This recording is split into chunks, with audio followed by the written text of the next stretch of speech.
keutamaan duduk setelah subuh. Jadi ternyata keutamaan itu nggak putus-putusnya. Sebelum subuh, sepertiga malam terakhir ada keutamaannya.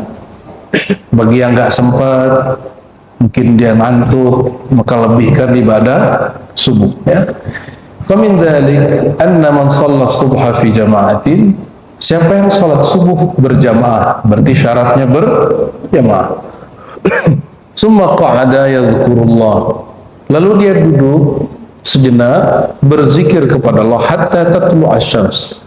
Nah, syarat kedua duduk, syarat ketiga waktunya sampai terbit matahari. Satu jamaah lalu duduk, yang ketiga sampai terbit matahari. Summa shalla rak'atain, lalu salat dua rakaat, ya.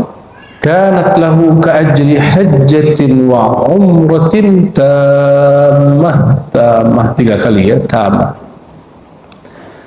Nabi SAW mengabarkan orang ini dapat nilai pahala sebanyak orang mengerjakan haji dan umrah. 3 kali beliau katakan sempurna, betul-betul sempurna, sangat-sangat sempurna. Dan orang lupa, kadang-kadang Allah itu membukakan di waktu yang dia suka, membukakan pengalaman rohani di waktu yang dia suka. Yang sering saya tanya, Allah sepertiga malam terakhir, Allah malam, Allah siang sama nggak? Gimana? Betul? Jangan-jangan beda lagi. Allah sepertiga malam terakhir dengan pagi hari sama? Jadi kalau kita cek, Pak, semua hadis ini ternyata tidak ada waktu kecuali ada rahasia. Sepertiga malam terakhir ada rahasia, pada subuh ada rahasia, terbit matahari ada rahasia, waktu duha ada rahasia, waktu istiwa ada rahasia, pada zuhur ada rahasia, pada asar ada rahasia, pada maghrib ada rahasia. Nggak ada waktu, nggak ada rahasia. Jadi Allah ini maha zahir juga maha batin, banyak rahasia yang Allah SWT simpen. Nah, salah satu kalau ingin dapat rahasia, banyak-banyak zikir la haula wala, karena itu disebut kanzun. Apa arti kanzun? Kanzun itu barang berharga atau sesuatu yang berharga yang disimpan. Kalau orang seling baca ini, Allah buka rahasianya.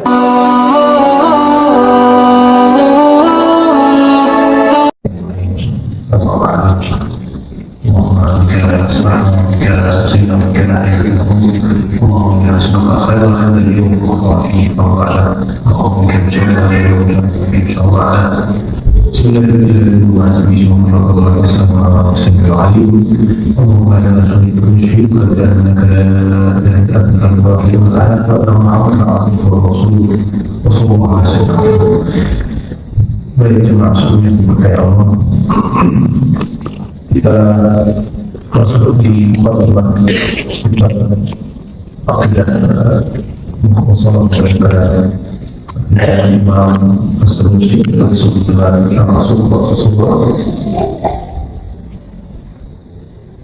dan masih membahas tentang alhamdulillah dan rabbil alamin. Pada mengenai sini ketika beliau membahas tentang Rabbul Alamin, setelah menyebutkan kalimat alhamdulillah ala ni'matin Nabi sallallahu alaihi wasallam di awal ibadah, memuji dan bersyukur Allah terhadap nikmat yang paling besar, itu adalah wajib di atas semuanya. Apa nikmat yang paling besar? Nikmatin Nabi sallallahu alaihi wasallam. Allah utus Sayyidina Muhammad sallallahu alaihi wasallam. Oleh karenanya at-tawassul bihi kita al masail fadl bi ali darajat. Oleh karenanya bertawassul dengan kita Rasulullah SAW itu adalah jalan tercepat untuk memperoleh kesuksesan hati spiritual. Ya, dibandingkan kita ini kita fakir.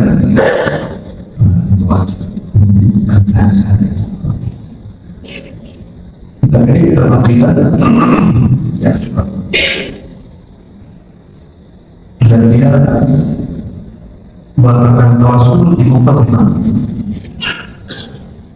Mukadimah setelah memuji Allah berselawat kepada Rasulullah SAW, kami mengatakan tawasul dengan Rasulullah.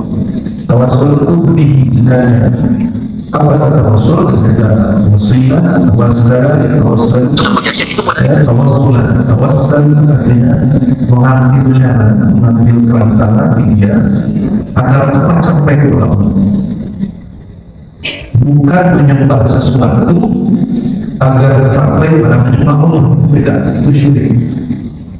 Jadi ini perbedaan tawassul dengan syirik. Syirik dalam sholat tersebut, misalnya orang musyrik kepada diri ditanya, kenapa kamu sembah mereka? Berikutnya diqarribuna ilallah subhanahu agar kami mendekat, agar mereka para diqarribuna mendekatkan kami ilallah subhanahu kepada Allah subhanahu dengan kedekatan yang lebih daripada yang lain. Jadi ada keyakinan bahwa si Tuhan-Tuhan berhala itu mempunyai pengaruh pada ibadah mereka, maka mereka semua menyembah selain Allah masalah ini. Berwasilah itu bukan menyembah Nabi atau menyembah para wali. Berwasilah itu hanya mengakui bahwa aku kenal Allah melalui beliau itu berwasilah. Atau kita sedang ingin mengatakan bahwa aku umat Rasulullah SAW, Rasulullah adalah hamba Allah berkasih. Jadi sekadar menyembah itu bukan menyembah Rasulullah SAW. Ya. Oleh karenanya tawassul ini ditulis oleh Imam Al-Sunnah, Imam As-Sanusi, oleh Imam As-Sanusi, tawassul tidak syirik. Nah, imam ini telah kita aneh karena ngaji Al-Sunnah tidak bermanhaj, tidak rapi, tidak tergolong. Giliran fikihnya masalah atau fikih syafi'i, terus baru akidah ngajinya ala campur antara Ibnu Taimiyah dan Asy'ari. Ya akhirnya minum sampai menikah nggak jelas akidah orang.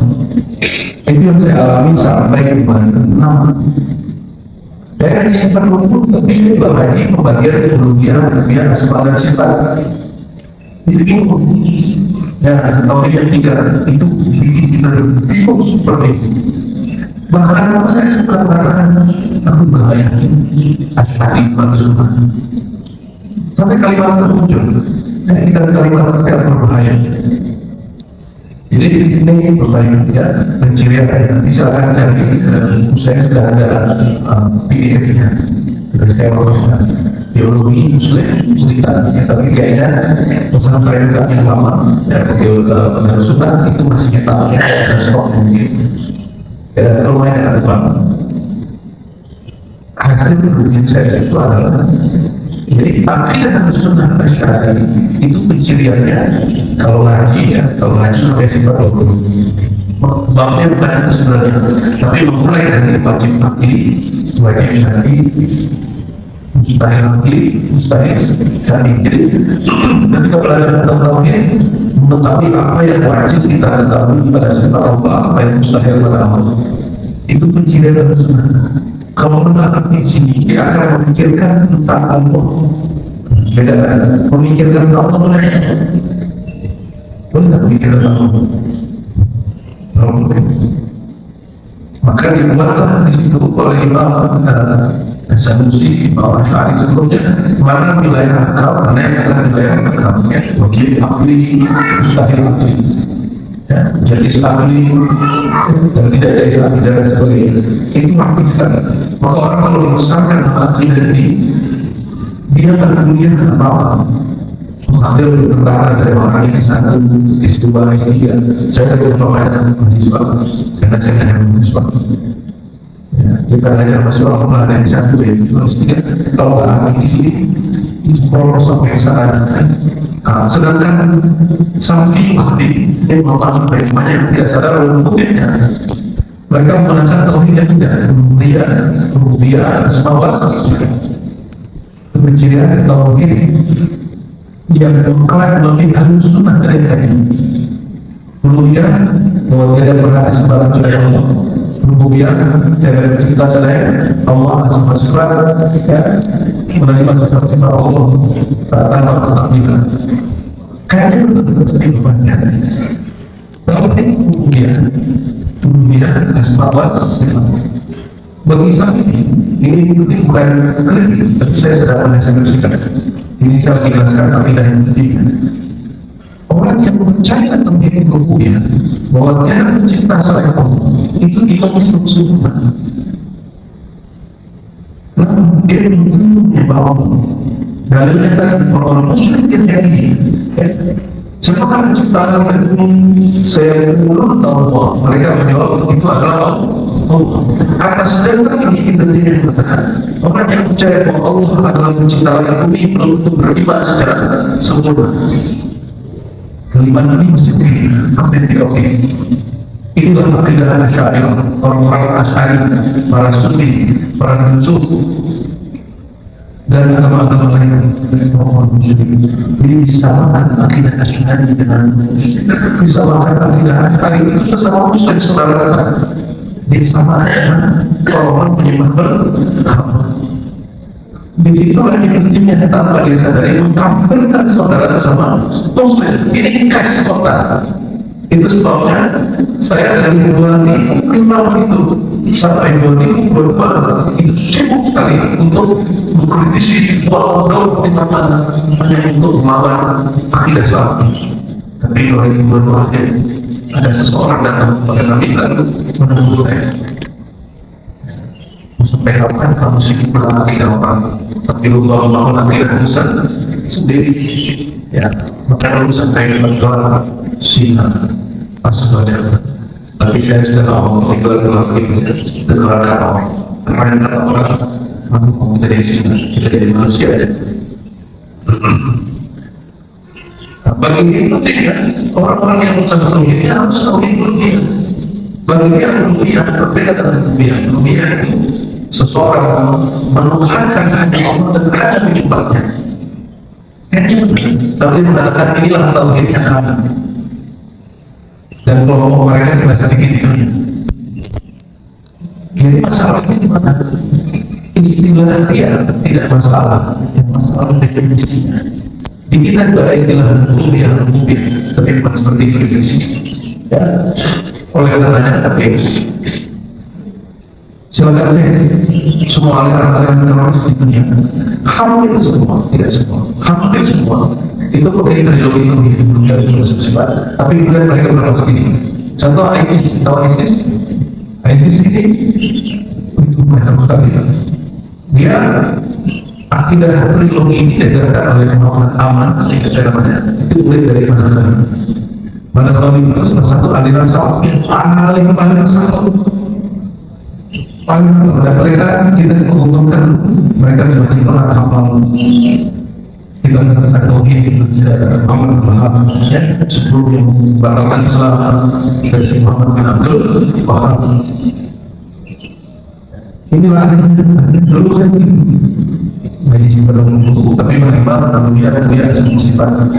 Ini makanya kita sampaikan jangan sampai pesantren kemudian kesusupan dan membiarkan itu terjadi. Bukankah teman-teman yang pesantren kemudian itu orang cerdas kita? Kok bang ini kurang?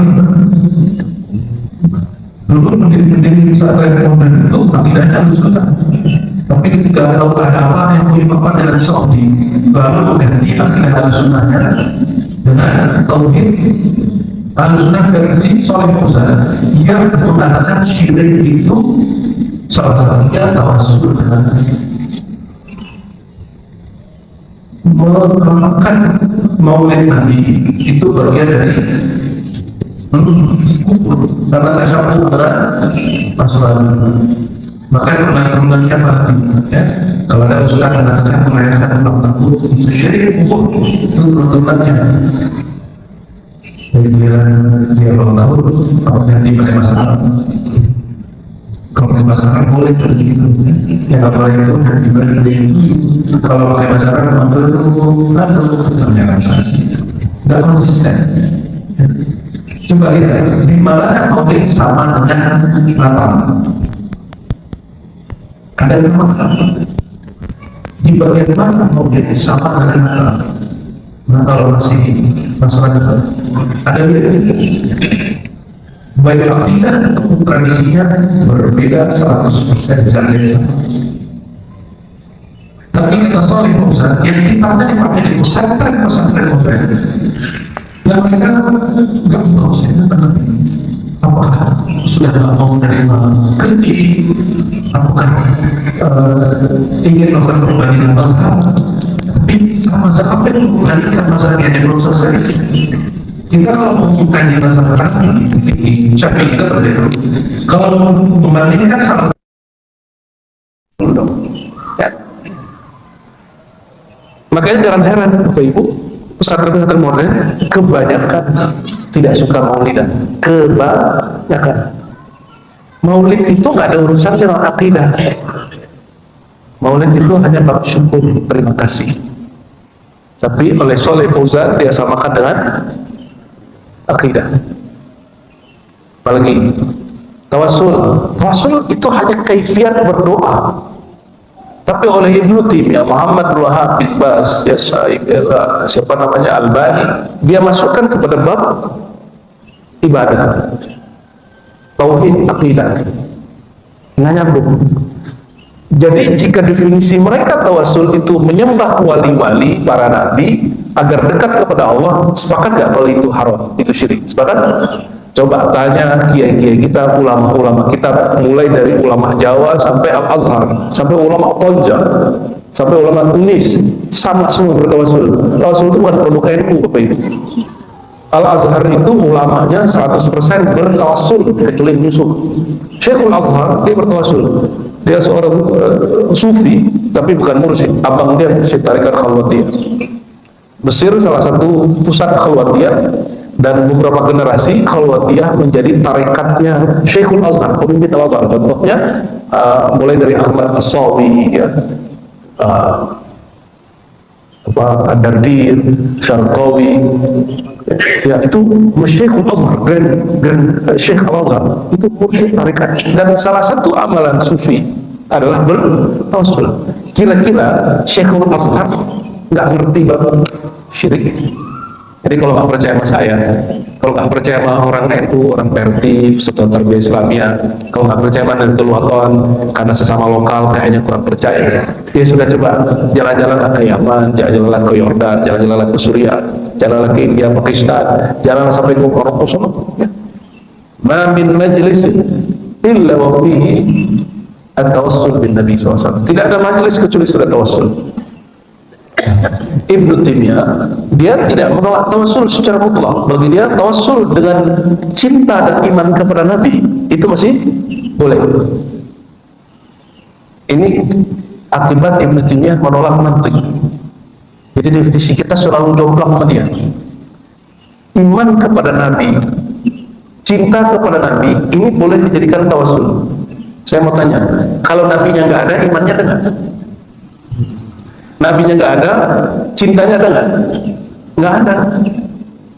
Jadi lebih mulia iman kita ke Nabi atau Nabinya lebih mulia dari kita? Mana yang lebih mulia? Cinta ke Nabinya lebih mendekatkan diri kepada Allah atau Nabinya? Mana yang lebih mendekatkan?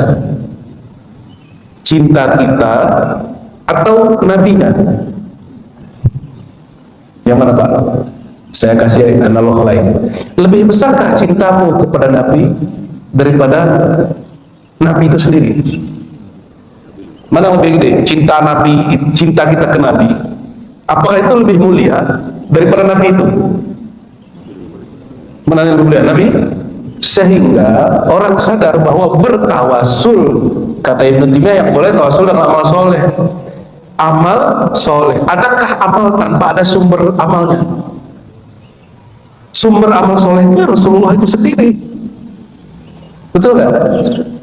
Nih kita ulang lagi deh. Bapak beramal, amal soleh sudah, oke? Bapak cinta Allah, cinta Rasul. Apakah amal soleh kita lebih tinggi dari Rasulullah? Bertawassul dengan amal soleh, bertawassul Rasulullah, mana yang lebih cepat? Itu kira-kira. Ya. Jadi bukan masalah apa, tawasul itu langsung ajaran Nabi SAW.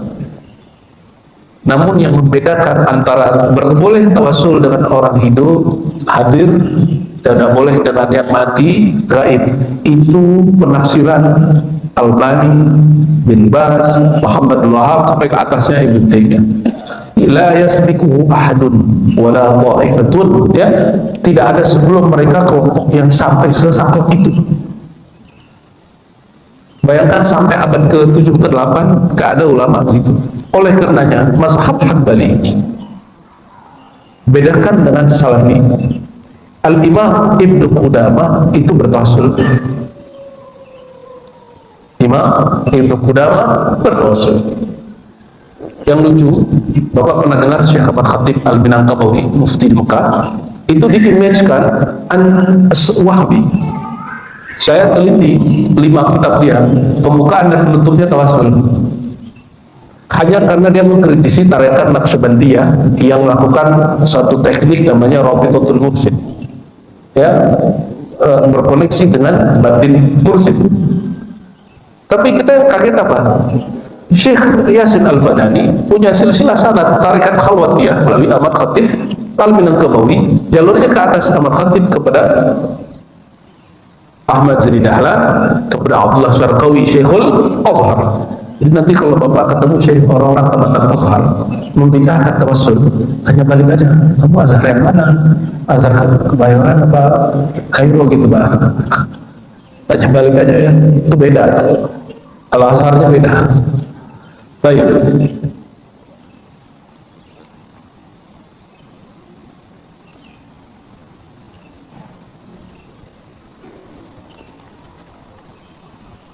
Berselawat kepada Nabi Muhammad SAW, ya, itu juga bagian dari tawassul. Berselawat ke Nabi juga tawassul. Lebih tinggi selawatnya atau nabinya? Oke, sudah tahu jalan pintas? Oke, ya. Apa penjelasan beliau? Nabi SAW bersabda, "Man shalla ala sayyidina wa maulana Muhammad SAW marratan sallallahu biha asyrat." Orang yang selawat sekali, Allah selawat kepadanya 10 kali. Lakana kafiyan. Kalau Allah selawat kepada kita sekali saja, kita sudah cukup. Karena yang azali, yang qadir, berselawat kepada kita yang hadis, yang baru, ya, baru dicipta, ya. Oleh karenanya, ya, ada ungkapan di sini, ini menariknya kenapa saya suka teks ini. Ini walaupun syarah paling minimalis, uraian kita paling minimalis, tapi dia menggabungkan semua keilmuan Islam yang mulai dari fikih, akidah, ya, tasawuf. Anna man faqada syuyukh tarbiyah falyuqsid as-salah ala Nabi SAW.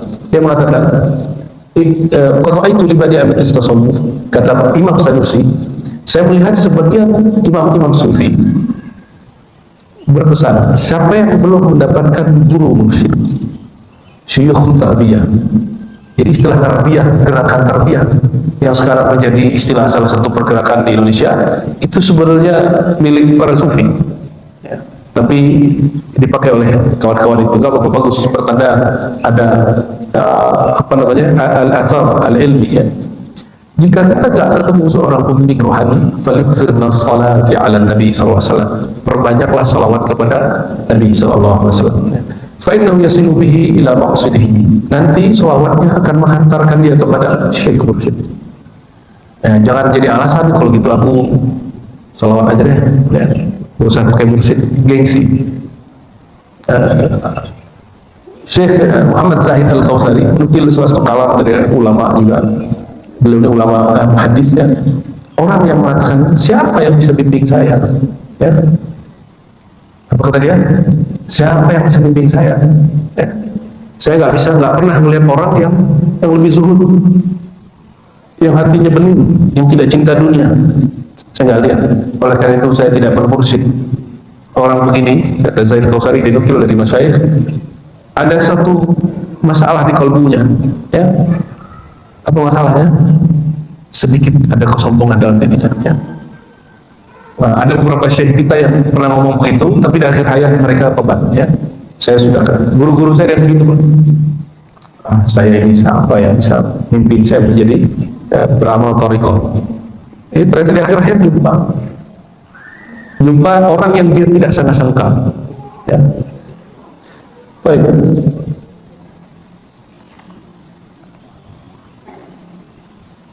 Ya.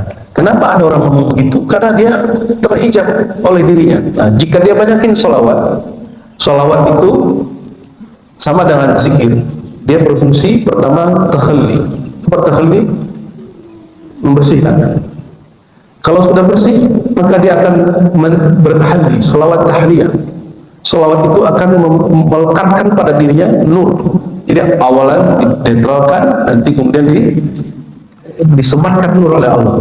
Dan terakhir dia akan diperjumpakan dengan pewaris-pewaris Rasulullah, sehingga nur Allah bertajalli pada dirinya, sehingga orang ini sifat-sifatnya, kalam-kalamnya itu akan merujuk ke sana, ya, merujuk kepada nur Allah Subhanahu wa ta'ala.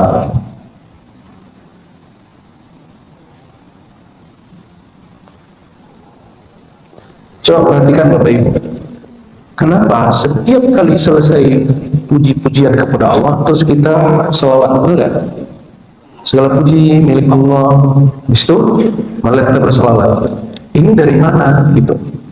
Ternyata ini dibahas oleh beliau di kitabnya ini, Syarh Sughra Sughra, ya, Aqidah Sunnah. Beliau ini wafat 895 Hijriah.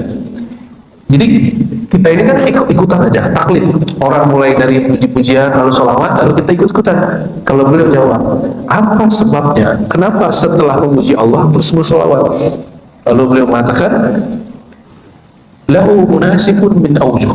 Ada beberapa hal ya secara akidah yang membuat sholawat itu dia relevan dengan pujian. Pertama, annahu shibhu hamdin khas pada hamdin am. Sholawat itu pujian khusus, sedangkan memuji Allah pujian umum. Kenapa? Sayyidina Muhammad, apa arti Muhammad? Yang dipuja-puji.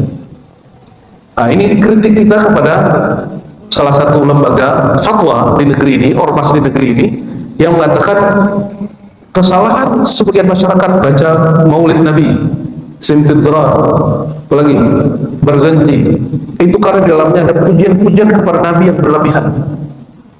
Itu aneh. Nama ormasnya minjam nama Nabi, tapi fatwa tarjihnya tidak sesuai dengan makna nama itu. Ya. Oke, Ahmad, apa arti Ahmad? Yang paling terpuji. Muhammad, apa arti Muhammad? Yang dipuja, puji. Berarti Rasulullah itu boleh dipuji kan? Nah, namanya sendiri Muhammad. Saya berulang kali katakan, jangan ente menjadi Abu Jahal ya. Abu Jahal itu mengusulkan di forum musyawarah orang-orang membenci Rasulullah. Itu dulu ada forum juga. Ya. Dulu bedanya tidak online, dulu offline. Ya. Apa kata Abu Jahal? Wahai ahlu Mekah, menurut kalian kalau kita mencaci yang namanya Muhammad, dia kan Muhammad. Abu Jahal ini cerdas juga, tapi jahil juga. Muhammad artinya yang dipuja-puji. Kalau kita caci maki dia, ini namanya berlawanan dengan realita kata itu. Gimana kalau saya usulkan ganti saja namanya Muzammam. Muzammam artinya coba, itu tertulis dalam Sirah Ibnu Ishaq, ya, silakan dilihat di bagian nama Rasulullah Sallallahu Alaihi Wasallam. Abu Jahal ya. Nah, ini perhatikan, sampai hari ini Abu Jahal itu muncul pewaris-pewarisnya. Nama orang udah bagus, ganti jelek-jelek. Ya. Mau kritik presiden, kok namanya harus ganti jelek dulu? Ya. Apalagi presiden yang sebelum presiden sekarang. Orang kalau mau kritik si presiden itu, kenapa harus menghujat orangnya? Itu saya heran. Ya. Presiden sekarang karena agak militeran dikit, ya, gayanya sudah nggak terlalu militer. Itu orang beberapa bulan pertama nggak ada yang berani kritik. Sekarang karena sudah banyak kritik, dia diam-diamin aja, nggak ada yang hilang. Ya, kalau ada yang hilang tuh berhenti tuh kritik. Saya berharap tuh ada yang begitu Pak, satu dua. Cobain aja kayak negara jiran kita kan, biar caci maki, tambah caci maki tambah hilang gitu. Cobain negara yang ente anggap paling keren, ente puji-puji, coba kritik pemimpinnya, hilang. Kayak zaman Soeharto lebih gila lagi. Kenapa orang mengatakan zaman dulu lebih baik? Karena dia nggak tahu cara anak muda sekarang mahasiswa mana kenal apa kejadian di kiai-kiai kita. Ya, guru-guru kita khutbah sekarang turun deh, langsung diambil. Ya, langsung diambil. Kalau di Saudi Pak lain lagi. Saudi ini kan sudah mulai terbuka pemikirannya. Ketika mereka membolehkan perempuan berkendara nyetir, itu ada kiai kolot, syekh kolot, lagi khotbah, itu ngutuk-ngutuk pemerintah. Lagi khotbah itu ngeri kan? Di Indonesia dibiarin dulu. Maka saya berkali-kali ada kawan kita orang-orang jiran sana, ya, jiran yang kesultanan, bukan jiran kita banget, ya, tapi jiran kita di Kalimantan. Puja-puji dia, puji-puji.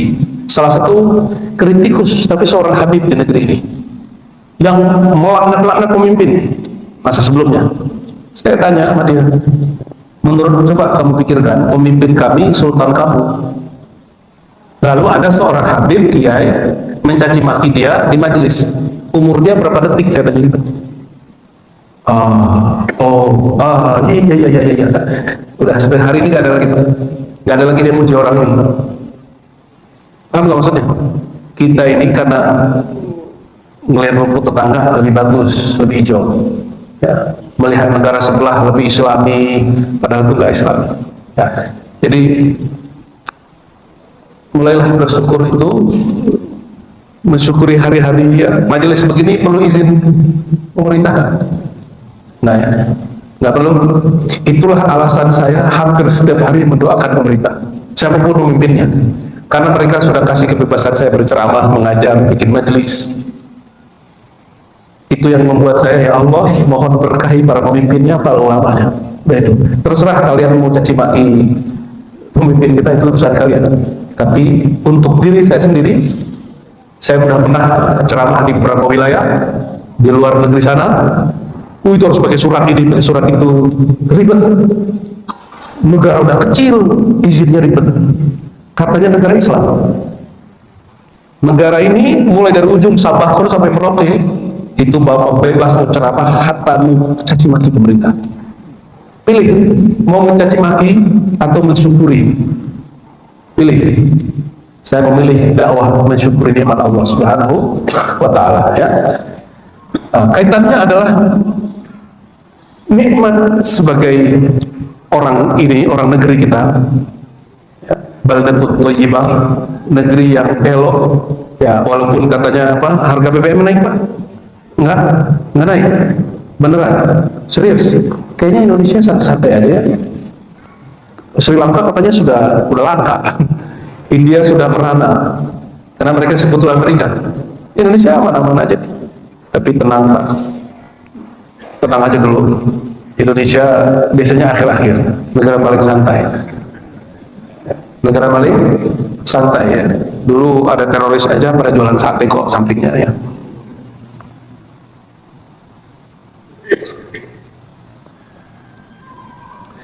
Jadi ketika saya mengatakan puji syukur kepada Allah, itu namanya pujian pujian umum.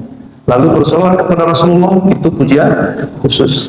Pertanyaannya, memuji Rasulullah itu sebagai apa? Orang yang diutus oleh yang maha terpuji. Maka memuji Rasulullah SAW, bersyukur kepada Rasulullah, itu adalah bagian dari bersyukur kepada Allah. Ustaz, bersyukur hanya kepada Allah. Upgrade dulu lah bahasa Arabnya. Lam yashkurillah man lam yashkurin nas. Hadis ini hadis sahih. Tidak bersyukur kepada Allah yang tidak bersyukur kepada makhluk. Apa arti syukur? Mengungkapkan, memandang, ya, menghargai yang memberi. Dan Nabi mengatakan tidak disebut bersyukur kepada yang maha memberi jika tidak bersyukur kepada makhluk yang zahirnya dia memberi. Maka syukur yang paling dekat orang tua, guru, kawan, pasangan, anak, ya, masyarakat, pemimpin, mesti disyukuri. Ya. Tapi insya Allah kita konsisten, kita bukan guru istana, kita bukan orang yang mengklaim diri ulama istana, tidak ya. Saya kalau bisa menghindar, ya. Kalau bisa menghindar, ya. Kita ingin independen, karena kalau kita nanti mau kritik pemimpin, kita nggak takut Sebagaimana kita memuji dia, kita nggak takut dengan para penjilat. Kalau kita kritik dia, kita nggak takut nanti dihujat. Biasa-biasa aja. Yang kedua, annahu lama hamidal maula. Ini mohon maaf, akhir bulan ini saya haji ya. Haji reguler, Pak. Kalau sebelumnya haji koboi. Maksudnya hajinya visanya bebas. Ya, kalau yang ini sudah daftar lama. Artinya bulan depan dan bulan berikutnya 2 bulan saya tidak bisa ngajar. Jadi kita lamain dikit, Bapak ya. Yang ikut ngaji kan orang itu juga. Ya. Karena ini kitab hanya untuk orang-orang yang waras. Kalau kurang-kurang waras, pusing kepalanya ngaji ini ya. Annahu lamma hamidal maula tabaraka wa ta'ala wa syukrahu ala jami'i ni'amihi allati tafaddala biha subhanahu wa jalla wa ala syakara ba'da dhalika man azhara subhanahu ala yadihi. Ya, seperti yang saya sebutkan tadi. Pertama, memuji Allah yang maha terpuji. Lalu kenapa salawat? Salawat itu berkat orang yang kita salawati, kita tahu cara memuji Allah yang maha terpuji. Maka tanda terima kasih kita bersalawat kepada Nabi Muhammad Sallallahu Alaihi Wasallam. Ya, betul hadisnya yang saya baca tadi diulang di sini, hadis riwayat Tirmidzi. Ya.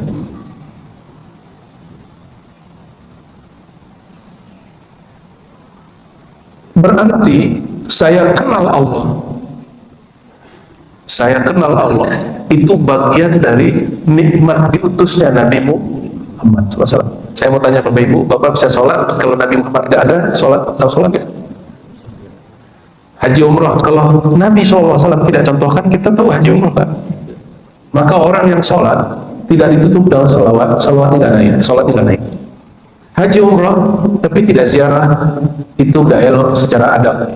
Kata Nabi SAW, khudhu anni manasikakum, ambillah dariku cara manasik haji umrah kalian. Orang meniru umrahnya Nabi, hajinya Nabi, tapi nggak mau menziarahi Nabinya. Dianggap itu tauhid tertinggi. Tauhid tertinggi atau Anda kurang ajar? Yang mana yang benar? Itu Nabi kurang ajar. Ya, diajarin, ngambil fasilitas, tapi tidak menghormati yang mengantarkan fasilitas. Sesederhana itu. Ya. Sesederhana itu. Lalu yang berikut, annahu lama sabara minhu alhamdulillah rabbil alamin. Ketika turun dari Allah kalimat alhamdulillah rabbil alamin, wa kana dzalika maqdiyan li ma'rifati tauhid maulana azza wajalla wa ma'rifati ma yaliqu bihi min awsaf al-uluhiyyah ala hasbi mawdu' taqriruhu syakara Allah man awsala subhanahu wa ta'ala ilayhi din wa asma'i yang saya sebutkan tadi. Kalau bukan karena Nabi SAW mengajar pendahulu kita, lalu sampai ke kita nggak kenal Allah, maka bersolawat kepada Rasulullah bagian dari alhamdulillahi rabbil alamin ya. Karena alhamdu itu adalah spirit dari nama Rasulullah Muhammadu. Alhamdu isim, Muhammadu isim maf'ul ya. Hamada yuhammidu Muhammada ya. Hammada yuhammidu tahmidan wa dzaka muhammidun fa huwa muhammidun wa dzaka muhammadun. Itu dalam tasrifnya.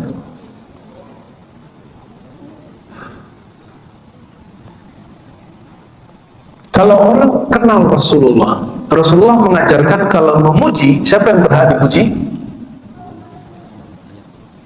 Hanya berhak memuji Allah. Maka memuji Rasulullah bukan dengan mengatakan engkau orang paling hebat, enggak, tapi dengan bersolawat kepadanya, lalu menyebutkan nama yang Allah sebutkan kepadanya.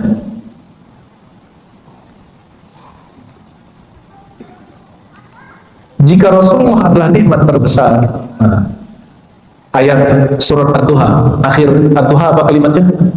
Amma bi ni'mati rabbika fahaddits, terhadap nikmat Tuhanmu maka ceritakanlah.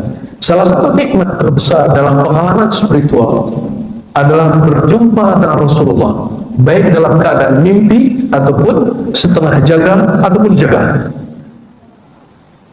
Banyak mufti-mufti bingung, kenapa ada tarekat-tarekat yang muncul 12 abad setelah Rasulullah, dia langsung dari dirinya langsung ke Rasul. Kok bisa begitu? Nah, ini kita kasih tahu ya. Jika hanya lewat mimpi, kita tidur mimpi kepada Nabi, tidak boleh menyebutkan silsilah sanad kita langsung ke Nabi dalam zikir. Jika antara sadar dan tidak sadar, itu mubasyarat yang paling tinggi juga, ya. Saya merem, ya, tapi antara sadar tidak sadar jumpa Nabi. Yang ini boleh disebutkan sebagai sanad rohani, tapi tidak boleh diajarkan sebagai sanad hadis. Dan status orangnya tidak naik dari orang biasa jadi sahabat, enggak. Apalagi yang ketiga, diberikan kesadaran jumpa Rasulullah SAW, dan itu terjadi pada Uwais Al-Qarni. Uwais Al-Qarni jumpa Nabi secara fisik, tapi dia sadar dia melihat Nabi. Makanya dalam ilmu riwayat sanad, perjumpaan rohani dalam keadaan sadar disebut sanad Uwaisiyah. Apa sebutannya? Mengikuti manhaj Sayyidina Uwais Al-Qarni. Ya. Ditambah ada garansi dari baginda SAW. Apa kata beliau? Man ra'ani fil manam faqad ra'al haq. Siapa yang jumpa aku dalam mimpi, mimpinya benar. Hadis kedua, fa sayarani yaqza. Dia akan jumpa dan melihatku dalam keadaan jaga.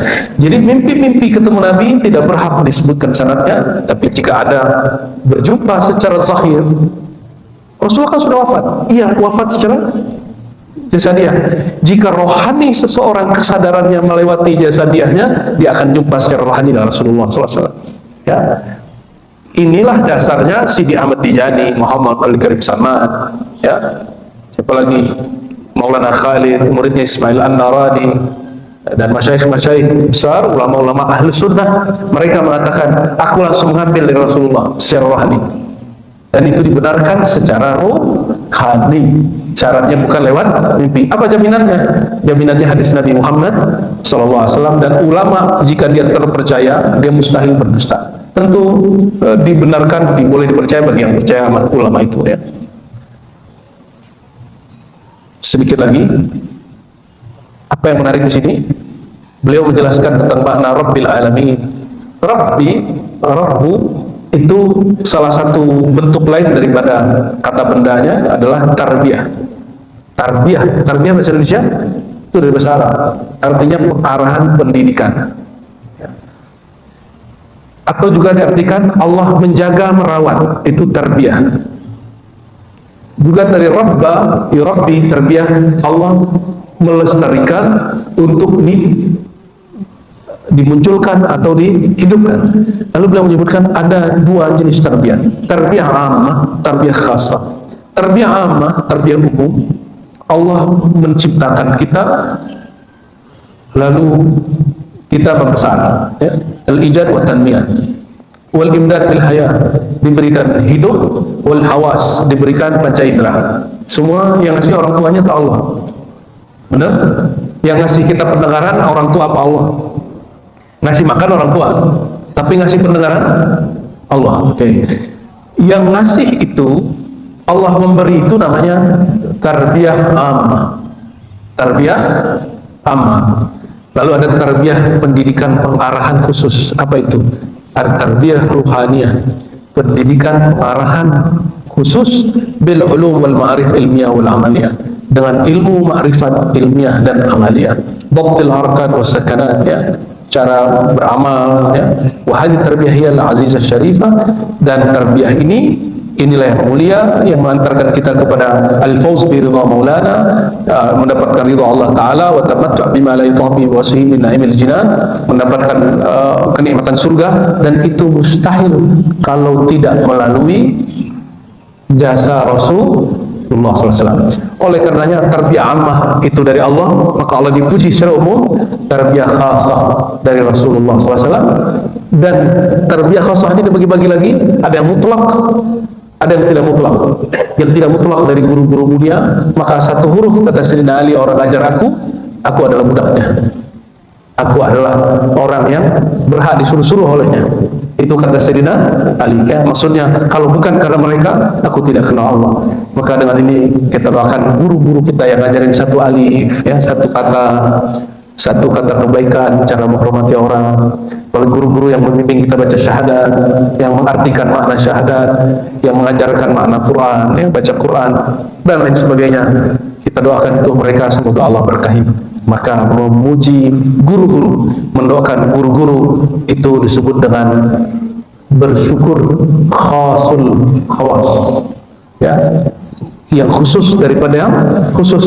Setiap kali orang memuji gurunya, mendoakan gurunya, otomatis dia bersolawat kepada Rasulullah SAW. Setiap seorang bersolawat, otomatis dia memuji Allah Subhanahu wa Ta'ala. Itu yang kita sebut tawassul, bukan menyembah guru, menyembah Nabi lalu menyampaikan kepada Allah, tidak. Ya, maksudnya kita mengerti bahwa apa yang kita lakukan hari ini itu berkat beliau Sallallahu Alaihi Wasallam. Dengan ini Bapak Ibu, ya, sampailah kita pada ujung penutup dari pengantar kitab ini, menjelaskan makna tentang Rabbul Alamin, menjelaskan tentang perbedaan memuji Allah, salawat kepada Rasulullah. Semoga Allah berkahi semua yang hadir, Allah berkahi semua guru-guru mulia, para kiai, para masyayikh, para pendiri masjid, orang-orang yang merawat masjid, imam-imam masjid, bilal-bilal masjid, semua orang yang memakmurkan masjid. Al-hadina wa kullu niyatin salihah. Al-Fatihah.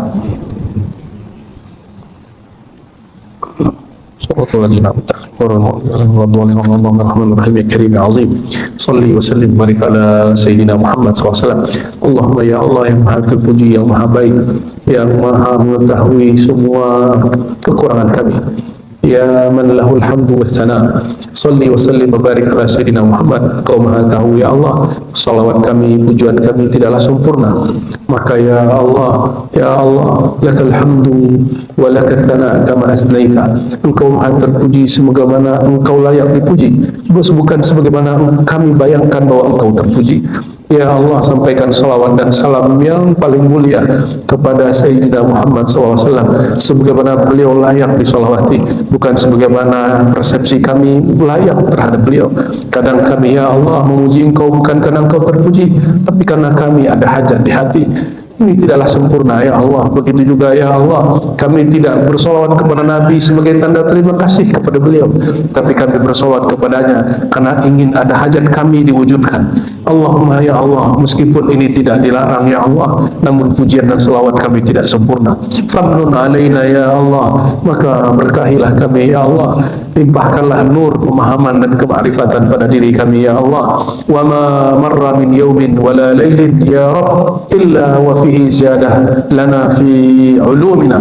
Ya Allah, janganlah ada satu hari satu malam melewati kami, melalui kami, kecuali ya Allah berikan kami ilmu-ilmu yang bermanfaat, ilmu yang membuat kami tambah dekat kepada Engkau, ilmu yang membuat kami tambah berterima kasih kepada Rasulullah SAW, ilmu yang membuat kami tahu mana yang menenangkan, mana yang menggelisahkan, ilmu yang membuat kami tahu mana jalan yang benar, mana jalan yang salah. Allahumma ij'alna ya Rabbana minasyakirin waj'alna minal uqala'i syakirin.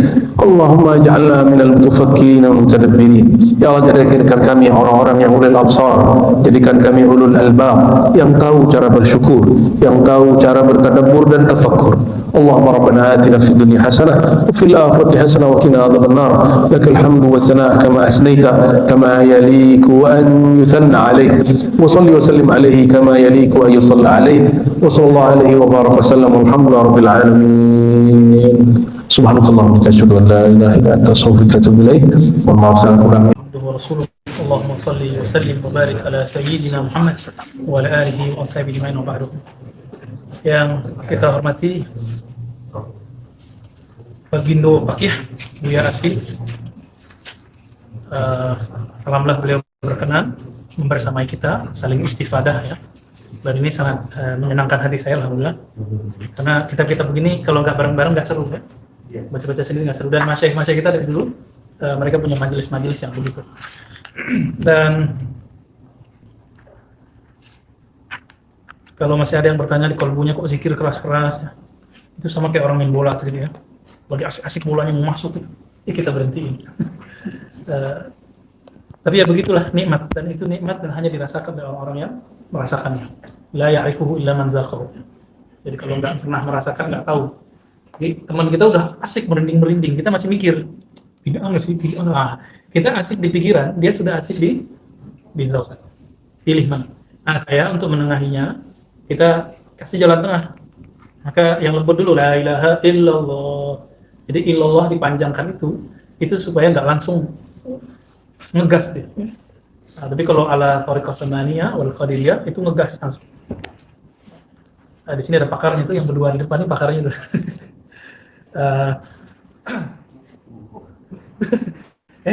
Situ ya. Mandor situ. Ada ikramun lakan ya. Alhamdulillah, kenapa saya percaya dengan dua buya ini? Karena mereka sudah talqin dengan Buya Mirza dan suluk dengan beliau. Artinya intisabnya sahih, penasaban tarikatnya sahih. Jadi nggak hanya ilmu ini bukan ilmu nakal lagi, bukan ilmu nukil lagi. Ya. Ilmu ini sudah ilmu zauq. Jadi kalau nggak punya rasa, apa yang mau diceritakan? Orang nggak pernah menikah cerita malam pertama, bisa nggak? Dan tadi enggak. Iya, iya, syar'i itu. Baik, maka teman-teman kita di pekan lalu alhamdulillah sudah masuk ke kitab yang ini kitab yang paling saya favoritkan. Setelah ini baru Futuhat Makkiyah. Setelah Futuhat baru Hikam dan Ihya Ulumuddin. Baru dan selevel ini ada beberapa kitab, tapi ini salah satu yang favorit dan ini cocok untuk senjata intelektual dan spiritual kita di akhir zaman untuk mengenal man huwal wali. Siapakah yang berhak disebut wali? Lalu di antara wali ada pimpinan wali. Nah, nanti ada semua di sini. Semoga umur kita panjang, kita bisa sampai dan kita dipanjangkan rohani dan jasmaninya bisa bertemu imam akhir zaman itu dan berjuang bersamanya. Amin. Ya? Yang disebut Al-Ghausul Kabir Khalifatullah Al-Mahdi. Ya. Kita ulang-ulang biar ingat. Jadi wali itu yang umum, yang gelarnya macam-macam, Nuqaba, itu yang sudah khos. Ada yang nanti namanya Abdal. Abdal di atasnya ada kutub, di atas kutub itulah satu orang wali ghaus. Seperti mujtahid disebut mujtahid mutlak. Mujtahid mutlak ya. Jadi ini bukan perkara baru, bukan bid'ah dan ini memang sudah ada di zaman salafus saleh dan imam inilah. Dan imam ini dituduh mengatakan wali lebih tinggi dari nabi. Wallahi summa wallahi ya. Demi Allah, beliau tidak pernah mengatakan wali lebih tinggi dari nabi. Dan inilah yang disebar-sebar dalam kajian-kajian Wahabiyah Salafiyah sekarang bahwa pembawa bid'ah pertama dalam konsep kewalian adalah Al-Hakim At-Tirmizi. Mereka nggak mengenal. Kita usut-usut ternyata yang mereka nukil adalah karya Syekh Ibnu Taimiyah. Jadi bala ini bersumber dari nukilan Ibnu Taimiyah yang beliau bukanlah sufi sehingga ketika membaca buku-buku sufi akhirnya terjadi khata'at, kesalahan. Lalu banyak yang protes kita. Ente siapa berani kritik Ibnu Taimiyah? Lah kita nggak siapa-siapa. Cuma kita berguru ke ahlinya. Ibnu Taimiyah otodidak baca kitabnya. Itu aja bedanya. Ya, sepintar-pintar Ibnu Taimiyah sebenarnya dikatakan Zahabi, kalau dia pengen dia ambil apa saja yang dia mau. Akan semua kitab ada di kepalanya. Naqlan wa hifdhan. Secara pemahaman tidak, hafalan iya. Coba lihat kitabnya Darut Ta'aruf, itu hafalan-hafalan dia dan nukilan-nukilannya. Tapi apakah dia paham apa yang disampaikan? Kita lihat terjadi tanakudot. Ya, nanti kita tunggu karya Buya Asfi Tanakudot Ibn Taimiyah. Amin. Atau Buya Zulfikar nanti ya. Ya, kita lihatlah mereka nanti siapa yang nulis Tanakudot Ibn Taimiyah. Dan ini fardu kifayah. Dan orang tahu, orang yang antum sebut Syekhul Islam itu tidaklah maksum. Gitu. Tidaklah maksum. Ini Imam Al-Hafiz di atas Ibn Taimiyah secara maqam hadis. Dia semasa dengan Bukhari, semasa dengan Muslim, Tirmizi, ya yang satu lagi beliau juga Tirmizi. Nah, ini yang dibully sama mereka ya. Dan kita tidak mau membiarkan hoax ini berjalan terus. Kita bantah dengan membaca buku-bukunya. Tapi lagi-lagi niat awal kita bukan untuk membantah mereka, niat awal kita untuk menjadi pegangan di akhir zaman. Ya. Dengan ini mari kita kirim Fatihah untuk Imam Al-Hafiz Al-Hakim At-Tirmizi dan sanad kita sampai kepada beliau dan guru-guru yang mengajar kita zikir dan Khalifatillahil Mahdi lahumul Fatihah. إياك نعبد وإياك نستعين اهدنا الصراط المستقيم صراط الذين أنعمت عليهم. Bagaimana sekarang dia?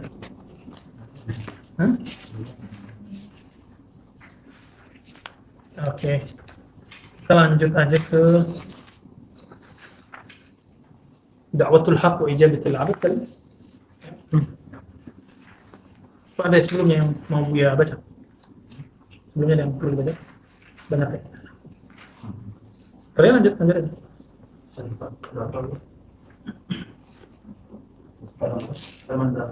142. Ya, kita serahkan waktu dan tempat untuk Buya Zul Asfi. Ya, Asfi, dekat-dekat ya. Soalnya kabelnya. Dia wajib dekat ya. Ya, pegang boleh.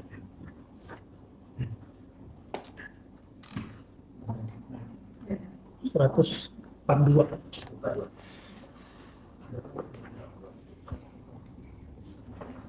Kita bisa jadi nafas kan? Buya Buya yang Pak Bandung.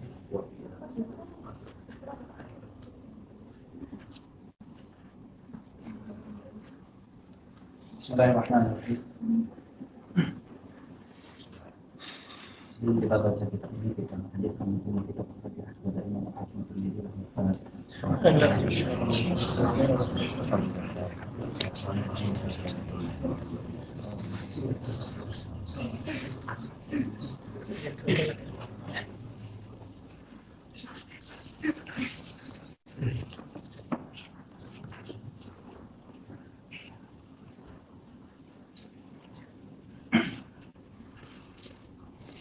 Pembahasan yang sudah kita bahas kemarin itu tentang awliya Allah. Ada dua, awliya Haqqillah dan awliya Allah. Ada awliya dari segi yang menunaikan apa yang diperlukan, menghentikan apa yang dilarang oleh Allah. Namun pada akhirnya hamba yang pada masa ini dia akan merasakan keringan. Dia akan mencoba untuk membuat dirinya untuk lebih naik lagi kepada awliya Allah. Ini mudhafun langsung kepada awliya Allah. Yang sebelumnya adalah awliya Haqqillah. Itu betul sudah sesuai karena memang ada satu sahabat yang pernah kita sampaikan kemarin juga. Apakah dengan saya cukup melaksanakan yang perintahkan oleh Allah, aku sholat, aku puasa, aku zakat, aku haji, apakah tidak termasuk sudah ya? Rasulullah mengatakan iya, bisa. Itu awliya Haqqillah. Kemudian pada akhirnya orang-orang seperti ini akan merasakan kering di dalam dirinya, dan dia akan mengusahakan agar dia naik pada tingkat yang di atasnya. Kita pasti merasakan kegelisahan-gelisahan di dalam diri kok ibadah kita masih seperti itu aja. Kita mau sholat, kita puasa, kita melaksanakan zakat, melaksanakan ibadah sunnah, tapi nanti ada kegelisahan di dalam diri. Seperti di dalam kitab ini pembahasannya itu pernah beliau analogikan dengan seseorang yang ingin menebang sebuah pohon. Yang beliau ini melakukan kias dengan kias akas, kias kebalikan. Pohon, ranting-ranting pohon yang tumbuh itu beliau anggap sebagai sebuah afat atau kekurangan dalam proses ibadahnya. Ada seseorang yang ingin menebang pohonnya, dia tidak ingin ada dedaunan tumbuh dari pohonnya. Pohon itu ibarat seseorang yang abid, yang beribadah, yang melakukan kebaikan, yang meninggalkan apa yang dilarang. Kemudian dia mencoba untuk menghilangkan kekurangan ibadahnya. Dia dikiaskan oleh beliau dengan seorang yang mencoba menebang ranting-ranting awal, ranting-ranting yang ujung. Dia potong dedaunannya, ternyata masih tumbuh. Lalu dia berpikir, kenapa masih bisa tumbuh? Ternyata ranting besarnya tidak dipotong. Beliau ingin potong lagi, akhirnya dipotong lagi. Sudah terpotong, ternyata masih tumbuh ranting dari batangnya. Akhirnya dia potong lagi itu batangnya, dipotong lagi. Ternyata tak diduga tumbuh lagi di tumasnya. Ternyata dia menyadari, wah ternyata yang harus dilakukan adalah mencabut semua pohon tersebut agar tak tumbuh lagi. Nah itu beliau melakukan analogi dengan cara mencabut status abd zahir, al-abd zahir kepada al-abd al-batin. Jadi mencabut status kehambaan yang hanya terfokus pada zahir dan berpindah kepada al-abd, kehambaan yang secara batin. Nah itu yang disampaikan oleh beliau pada pembahasan bab sebelumnya. Karena setiap manusia itu pasti akan merasakan kegelisahan dalam, meskipun dia seorang yang abid, meskipun banyak ibadahnya pasti akan merasa gelisah dan ini meningkat terus. Kemudian pada bab ini masuk pada da'watul haqqi wa ijabatul 'abdi. Da'watul haqqi ta'ala, al-haqqu ta'ala ya Allah Ta'ala. Seruan yang dilakukan oleh Allah Ta'ala, bagaimana seruan Allah dan bagaimana respon dari seorang hamba. Inna Allah Ta'ala da'an ibadah. Sebenarnya Allah Ta'ala menyeru hamba-hambanya. Ya ayyuhalladzina amanu istajibu lillahi wa lirrasul idza da'akum lima yuhyikum. Fa ajabathu ta'ifatun bi an amanu bihi wa khalaqu 'anhu faqila lahum lakum lima ajabatum hayatul qulubi tauhidah. Ayat ini terjadi beberapa sikap atau respon pada ayat. Ada beberapa respon, ada beberapa ta'ifah yang bagaimana cara mereka merespon ayat ini. Ketika Allah memanggilnya, ketika Allah menyerunya, ketika Rasul menyerunya, ada beberapa orang, ada beberapa kelompok akan terklasifikasi bagaimana cara mereka merespon. Fajabat ta'ifatun bi an amanu bi. Ada ta'ifah yang pertama kelompok yang mereka beriman kepada Allah. Wa khalatu fi amal arkan. Dia tunaikan dalam bentuk amal jawarih. Faqila lahum, nah orang seperti itu dikatakan lakum lima ajabtum hayatul qulubi tauhidan. Anda kamu memperoleh kehidupan hati mencari bertauhid dengan sebab respon yang dilakukan terhadap ayat. Itu taifah yang pertama. Beriman kepada Allah ketika disuruh oleh Allah, disuruh oleh Rasulullah, dan aman. Dia beriman, dia laksanakan ibadah-ibadah az-zawahir, arkan, amal jawarih. Apakah ini qadhifun? Tidak tercela. Akan tetapi masih ada yang di depan mereka. Tsumma taqaddamat ta'ifatun ukhra. Ada respon yang kedua dari kelompok taifah yang kedua. Amama hadhihi taifah, di depan taifah yang pertama tadi. Ikhlasul amal lillah. Dia amal tadi, dia ikhlaskan kepada Allah. Wa tatahharu min at-takhlid fa qila lahum lakum bima ajabatum hayatul arkani ta'atan wa taslima. Mereka mengikhlaskan amalan yang dilakukannya tadi, amal arkan. Yang di atas belum dijelaskan amal arkannya itu apakah ikhlas kepada Allah tidak. Yang penting dia menunaikan, yakni menunaikan apa yang difardukan untuk yughni min ju', untuk menunaikan, untuk menghilangkan rasa lapar, untuk menghilangkan rasa dahaga. Ibadah yang mereka lakukan itu hanya untuk menunaikan apa yang diperintah secara zahir, amal arkan. Tidak dijelaskan bagaimana amal hati ketika merespon. Nah, taifah yang kedua ini ditambah dengan akhlasul amala lillah. Amal arkan itu dia hiasi dengan ikhlas kepada Allah. Wa tatahharu min at-takhlid, mereka bersuci, mereka membersihkan dirinya, mereka min at-takhlid, mencampur baurkan yang tidak haknya untuk Allah dengan apa yang seharusnya untuk Allah. Faqila lahum, dikatakan hati mereka, lakum lima ajabtum hayatul arkani ta'atan wa taslima. Kalian memperoleh hidupnya arkan dalam bentuk ketaatan, dalam bentuk penyerahan dengan sebab apa yang kamu jawab, dengan sebab respon yang kamu lakukan. Ternyata masih ada lagi. Tsumma taqaddamat ta'ifatun amama. Maju lagi satu taifah yang ketiga, yang lebih depannya lagi. Fa akhlasul quluba. Mereka murnikan hatinya, mereka bersihkan hatinya. Wa tatahharu min syahawatin nufusi syahwaniyati inqiyadan lima ya'ti bil qalb wa yaruddu alaihi min al-yaqin. Taifah yang ketiga ini hatinya dari mereka bersihkan dari syahwat nafsi syahwani. Inqiyadan lima ya'ti bil qalb. Mengikut karena merasa terikat dengan tabiatnya hati. Apa tabiatnya hati? Yaitu ikhlas lillah, bersih. Nah, dia mengikut pada tabiat hati. Dia bersihkan syahwatnya, bersihkan dirinya dari syahwat. Wa yaruddu alaihi min al-yaqin. Kemudian maju lagi ada taifah yang keempat. Tsumma taqaddamat ta'ifatul ukhra amamah. Masih ada di depannya lagi. Tataqarrab ilaihi. Dia mendekat kepada Allah. Faqila lahum lakum bima ajabtum hayatul qulubi wan nufusi jami'an. Kalian memperoleh kehidupan hati dan nafsu jiwa seluruhnya dengan sebab respon yang diberikan ketika Allah dan Rasulnya memanggil. Fahadi arba'atu tabaqat. Semuanya ada 4 tabaqat. Nah, masing-masing tabaqat mungkin nanti bisa jelaskan oleh Al-Razi. Kullu tabaqatin innama tu'ta min hadhihi al-hayati allati wa'ada Allah biha ala qadri istijabatiha li da'watihi. Setiap tabaqat, setiap tingkatan, setiap tabaqat tingkatan orang yang memiliki respon yang berbeda ketika Allah dan Rasul memanggil, mereka diberikan kehidupan ini yang telah Allah janjikan berdasarkan kadar bagaimana cara mereka merespon panggilan Allah Subhanahu wa taala. Fa inna mautal qulubi min syahwatin nafsi. Karena matinya hati disebabkan oleh syahwat nafsu. Fa kullama rafadha syahwatan nala min al-hayati biqist. Setiap kali seseorang menolak syahwatnya, maka dia akan memperoleh kehidupan dengan keadilan Allah Subhanahu wa taala. Fa yaqulu li hadha sa'il Allah.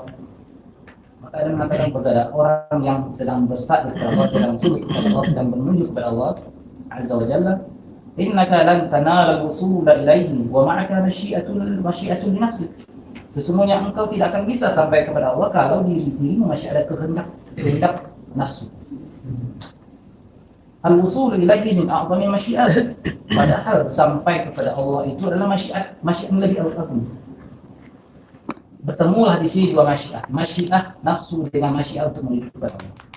Jadi ketika orang yang ingin usul kepada Allah, tapi dia masih ada masyiat nafsu pada dirinya, bagaimana dia akan mengaplikasikan masyiat untuk sampai kepada Allah Subhanahu wa taala, padahal sampai kepada Allah itu adalah min a'zam masyiat. Fa anta baqin hatta tarfadha hadha kullah. Kalau seperti itu, jika dirimu masih ada masyiat nafsu, maka kamu masih akan seperti ini saja sampai kamu bisa menolak semuanya. Wa innama tabayanat ahwalul awliya, dan hanya saja ahwal-ahwal awliya itu berbeda-beda, bertingkat-tingkat.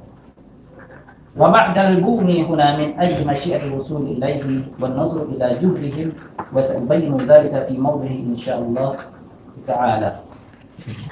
Kemudian beliau kembali menjelaskan tabaqat yang pertama yang sudah menjelaskan, tabaqatul ula, tabaqat yang merespon panggilan Allah, panggilan Rasul dengan cara al-amal al-arkan sarat qalilan.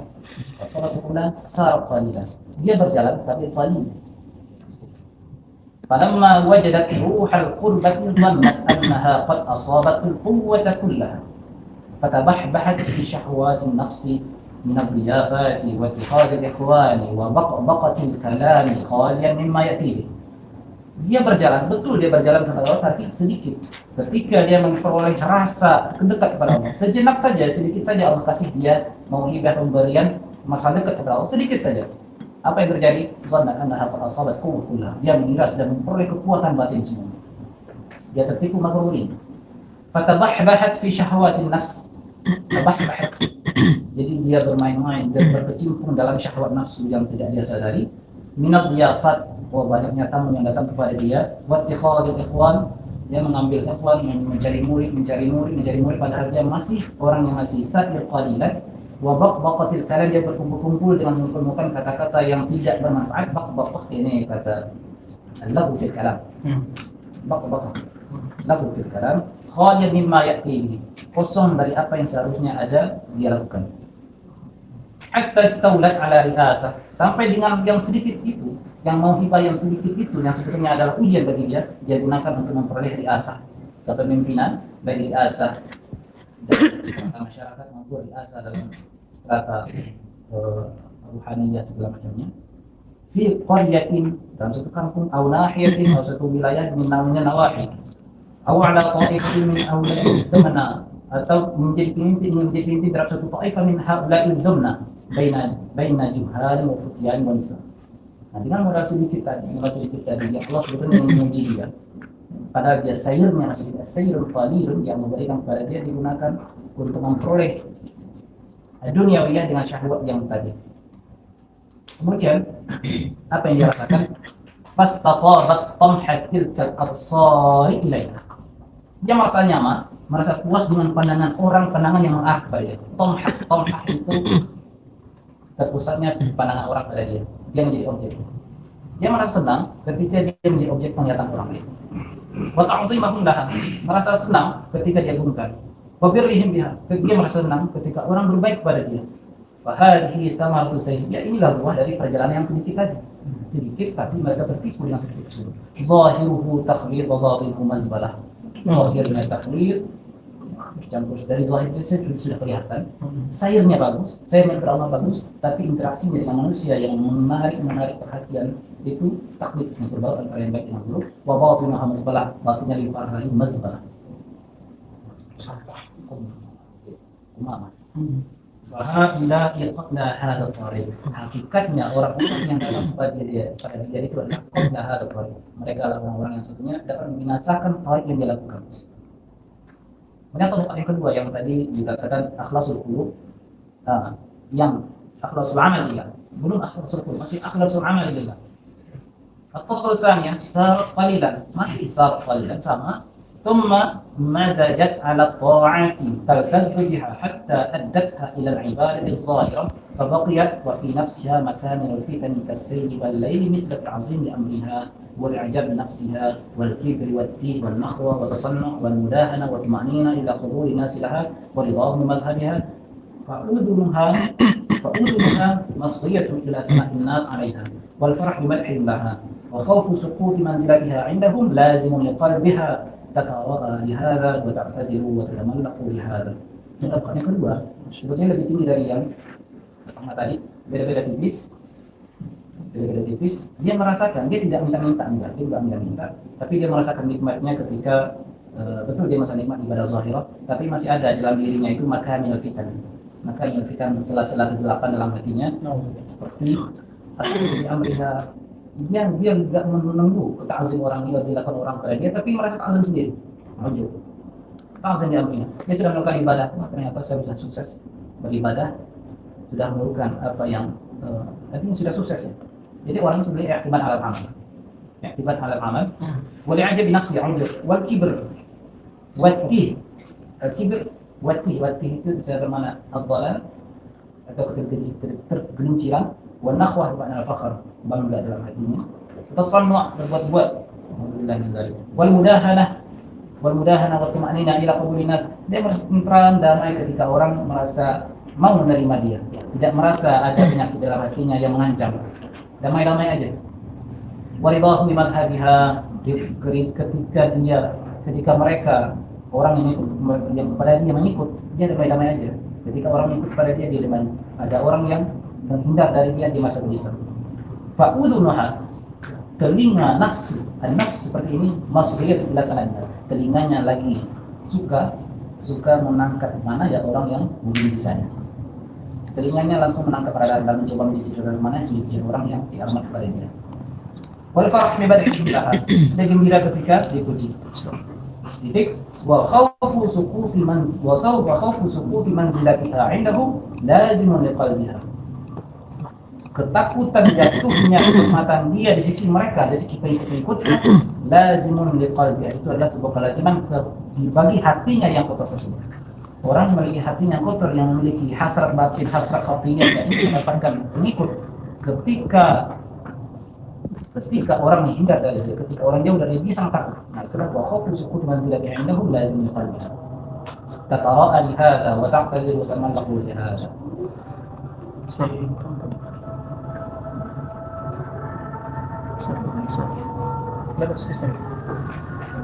Amatu amriha 'ala al-qatl wal mukhada'ah. Kelompok kedua ini, tabaqah yang kedua ini, 'ala al-qatl wal mukhada'ah. Contohnya masih tertipu, tabaqiyan 'ala ahwaliha. Dia masih tetap tidak akan naik, dia tetap pada kondisi seperti itu. Allati hiya nazhatu nafsiha. Yang tetap dia itu harus membersihkan dirinya. Fa in dzakarat akhiratan wa syada'ilaha dzakarat a'malaha allati ta'malu arkanuha juhdan fa tabat nafsuha. Ketika dia mengingat akhirat, dia mengingat kesulitan yang akan diperoleh di akhirat kelak. Apa yang dia ingat? Yang dia ingat justru amalan yang pernah dilakukannya. Yang dia ingat justru amalan yang pernah dilakukannya dengan sungguh-sungguh. Maka banyak dengan amalan itu dia merasa senang. Padahal itu bukan amalan yang menyelamatkan kita. Tapi dia bertumpu kepada amalan, dia merasa senang, merasa aman. Oh, saya masih punya amalan. Betapapun berat dia nanti kondisi di akhirat, tenang, saya masih punya amalan. Fahal tatlubu nafsuha illa min dukuniha ilaiha. Bagaimana mungkin hatinya bisa menjadi baik min dukuniha ilaiha ketika dia bertumpu kepada amalan? Seperti nazar, seperti hikmah, matailah ya. Pas ma'alama al-i'timadi 'ala al-'amal al-muqsad wa jahil dari sana. Jadi orang-orang seperti ini ketika ada celah, ketika ada musibah begini ya, memang dia awalnya merasa ada amalan yang diandalkan, tapi ketika tambah lagi punya ujiannya, dia merasa amalan tidak ada gunanya. Dia merasa ternyata amalan tidak ada pengaruhnya. Dalam artian ditakbir, Allah amalan dia. Inna la yadkhulu ahadukum al-jannata bi'amalihi. La yadkhulu ahadukum al-jannata bi'amalihi. Kalian tidak akan masuk surga dengan amalnya. Wala anta ya Rasulullah, engkau juga seperti ya Rasulullah. Wala ana illa anta ghamma ila Allah, fadhmin wa rahmatillah. Aku pun juga tidak demikian, kecuali karena rahmat Allah aku masuk surga. Rahmatin minhu wa fadl. Nah, rahmat dan karunia Allah Subhanahu wa taala. Ini dalil yang sahih, ijma'ul asfiya, ijma'ul sufiyin, bahwa semuanya yang dapat menyelamatkan kita di akhirat itu adalah rahmat dan cinta Allah Subhanahu wa taala. Bukan al-jawarih. متى عرفت هذه ربها حتى تطمئن إلى أعمال خرجت من أركان دنست وقلب قدر وإيمان سقيم. متى عرفت هذه ربها? Kapanlah nafsu yang seperti ini mengenal Tuhannya? Hatta tatma'inna, hingga dia bisa tenang ila amal yang kharaj min arkani danas, hingga dia bisa tenang menuju amalan yang keluar dari arkan penyebab kotornya qalbi kadar hati yang khusus, hati yang kotor, iman sakit, iman sakit. Jadi ini menarik ketika beliau menjelaskan sering menggunakan dhamir hiya, Arafat, amruha, kenapa tidak aku, kenapa enggak kurang insan, tapi ditembaklah nafs, karena nafs itu secara lughatan itu muannas. Jadi yang ditembak oleh beliau itu yang ditembak memang nafs, baik si abid, baik si talib, si sa'id, secara biologis dia itu tubuh laki-laki atau mungkin perempuan, tapi ghalibuhu digunakan pada misalnya lebih banyak digunakan dengan dhamir mudzakkar, termasuk di situ perempuan. Tapi ketika merujuk yang ditunjuk pada nafs baik laki-laki maupun perempuan, maka kembali ya anak. Maka beliau sering menggunakan sarat qalilan istatabat, sarat qalilan summa mazajat. Jadi ditembak pada nafs. Jadi sumber masalah itu memang adalah nafs yang tak manage, nafsu yang tak terkelola dengan baik. Maka di sini beliau bilang, maka arafat hadihi rabbaha, kapankah jiwa yang seperti ini dapat mengenal Tuhannya? Nah, berikutnya kata beliau, wal kaisu, orang yang muflih, orang yang falah, yang baik, wal kaisu futiha lahu tariqu fasara ila Allah Ta'ala. Al kais, orang yang baik, maka dibukakanlah baginya jalan, lalu dia berjalan menuju Allah Subhanahu wa taala. La ya'udu yaminan wala shimalan, dia tidak naik, tidak menengok ke kiri, tidak menengok kanan, fokus kepada Allah Subhanahu wa taala. Fahaffa an syahwatil ma'asi, dia menjaga diri dari syahwat maksiat. Ma'affa an syahwatil halal, dia menjaga diri dari syahwat yang halal. Yang halal pun dari syahwatnya. Kama affa an syahwatil haram, jadi tidak ada baginya yang iffah terhadap yang haram dengan iffah terhadap yang halal. Keduanya sama bagi dia sebagai ujian yang diberikan kepada dia. Nah, ini misalkan beliau mengisyaratkan kepada bagaimana Nabi Mi'raj.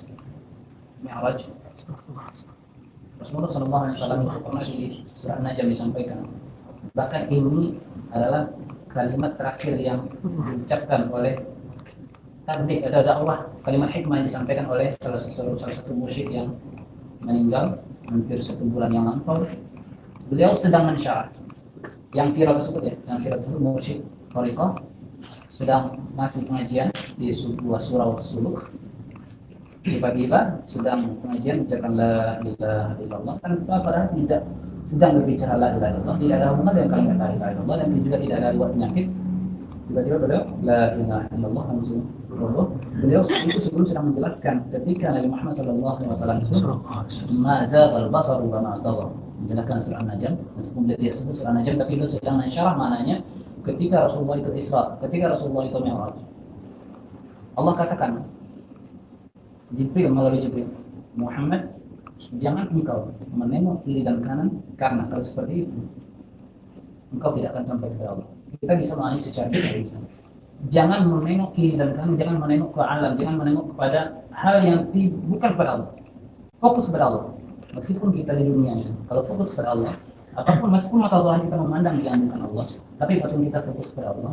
Nah, Nabi SAW kata beliau yang almarhum itu, Nabi Muhammad SAW diperintahkan oleh Jibril di sebuah ketika Allah Subhanahu wa taala, ya Muhammad, jangan tengok kiri dan kanan. Wa ma zaghal basaru wa ma tagha. Basar Nabi tidak tengok kiri dan kanan, padahal hal yang dilewati oleh Nabi Muhammad SAW ketika Mi'raj itu adalah sesuatu yang sangat menarik di mana-mana.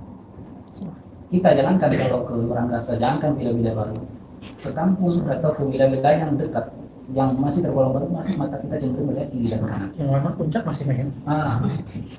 Puncak masih tengok kiri dan kanan. Ini Rasulullah. Secara astronomi mungkin Rasulullah bisa melihat bintang-bintang, melihat galaksi segala macam secara astronomi.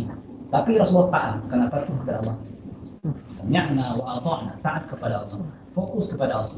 Secara batinnya fokus kepada Allah. Kalau tidak fokus kita kepada Allah, maka tidak akan sampai kita kepada Allah Subhanahu wa taala. Lalu beliau melakukan canda yaitu, kalau Muhammad sekarang gimana? Muhammad sekarang gimana? Tengok kiri, tengok kanan. Sampai enggak orang itu Muhammad seperti ini, Muhammad yang dia sa'ir kepada Allah, berusaha sa'ir kepada Allah, tapi masih tengok dunia, masih mengikuti syahwat dunia. Sampai enggak orang seperti ini kepada Allah. Terakhir kalimat beliau, lalu la ilaha illallah. Nah, itulah yang saya tangkap dari ungkapan la ya'budu yaminan wala shimalan, itu al-kais. Jadi Rasulullah tentunya sudah al-kais al-akyas, al-akyas fawq al-akyas. Masya Terakhir habis itu lanjut ya. kok terakhir semua apa Tsumma afa an kulli masyiati fatrah ibadi. Kemudian dia menjaga dirinya dari setiap kehendak yang ada yang terlintas di dalam benak. Kama afa an hadhihi al-asya, sebagaimana dia menahan diri dari asya yang disebutkan tadi. Yaqulu fi nafsi inna hijabi baini wa baina rabbi nafsi. Hijabku antara aku dan antara Tuhanku adalah nafsuku sendiri. Wa ma damat ma'i masyiatun fa nafsi qa'imatun baina yadayya. Selama dalam diriku masih ada masyiah liar itu, maka tentunya nafsuku masih saja berdiri di hadapanku yang akan menghijabku dari Tuhan. Itu hamba yang al-kais. Ini kata kalian hamba al-kais ini fahada abdul musaddad muwaffaq fama zalat bihi amwalul mujahadah. Inilah hamba yang diberikan musaddad, diberikan nilai kebaikan, muwaffaq diberikan taufik oleh Allah. Fama zalat bihi amwalul mujahadah tarfamu wa tahfazuhu. Selama masih ada amwat mujahadah, amwat itu riak-riak air, riak-riak air itu nggak habis-habisnya. Riak berhenti datang lagi, riak baru. Terus konsisten, istiqamah. Amwat mujahadah tarfahu wa tahfazuhu, dia angkat, dia jaga. Fakullama wajada min amalin la yadrin farqahu wa tahawwala ila ghairi hatta malla wa ajhada. Terus diangkat, kalau sempat bosan diangkat lagi. Farafadha al-amala kullahu wa qa'ada harisan li qalbihi min khususiyyati hadhihi an-nafs. Jadi nafsu itu pencuri katanya. Sifat pencurinya nafs. طيب Nah, betul.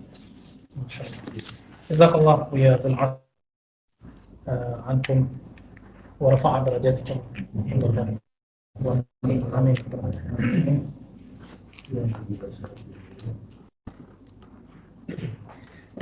Teman-teman yang dimuliakan Allah, tadi sudah mantap tuh ya penjelasannya. Saya perlu menambahkan beberapa yang saya rasakan ya. Sebelum ini sebenarnya ada hadis yang dibaca oleh Buya tadi, la yadkhulul jannata ahadukum bi amal. Jadi ada di halaman 140. Makanya tadi bagus tuh ya, tadi munasabatnya udah pas. Masuk ke dalam surga dengan amalnya. Ini hadis Sahih Bukhari. Hadis sudah masyhur. Lalu sahabat bertanya, "Wala anta ya Rasulullah? Engkau juga demikian wahai Rasulullah?" Qala Nabi sallallahu alaihi wasallam, "Bala." Ya, apalagi gitu. Namun Allah melimpahkan rahmat kepada kita. Tadi disebutkan lafaz hadisnya dengan sempurna oleh Buya Zumasli. Maka kaitannya ke sini ada kisah di dalam sunan bukan Sunan Al-Baihaqi, Syu'abul Iman kayak Imam Al-Baihaqi. Nanti silakan dicek Buya Ustaz Ali Wafa. Kalau di Madura panggilannya apa? Lora ya, Lora Ali Wafa sama Lora Badrul Tamam. Nanti silakan dicek, ini kisah anjib sekali. Kalau di riwayat Tirmizi ada lafaz lain, tapi tidak itu yang saya maksud. Di riwayat Imam Baihaqi itu ada seorang Bani Israel zaman dulu, bahkan mungkin sebelum Bani Israel, ya'budullah 500 sana. Beribadah kepada Allah 500 tahun. Ya, coba. Assalamualaikum warahmatullahi wabarakatuh. Ya'budullah 500 sana. Beribadah kepada Allah 500 tahun.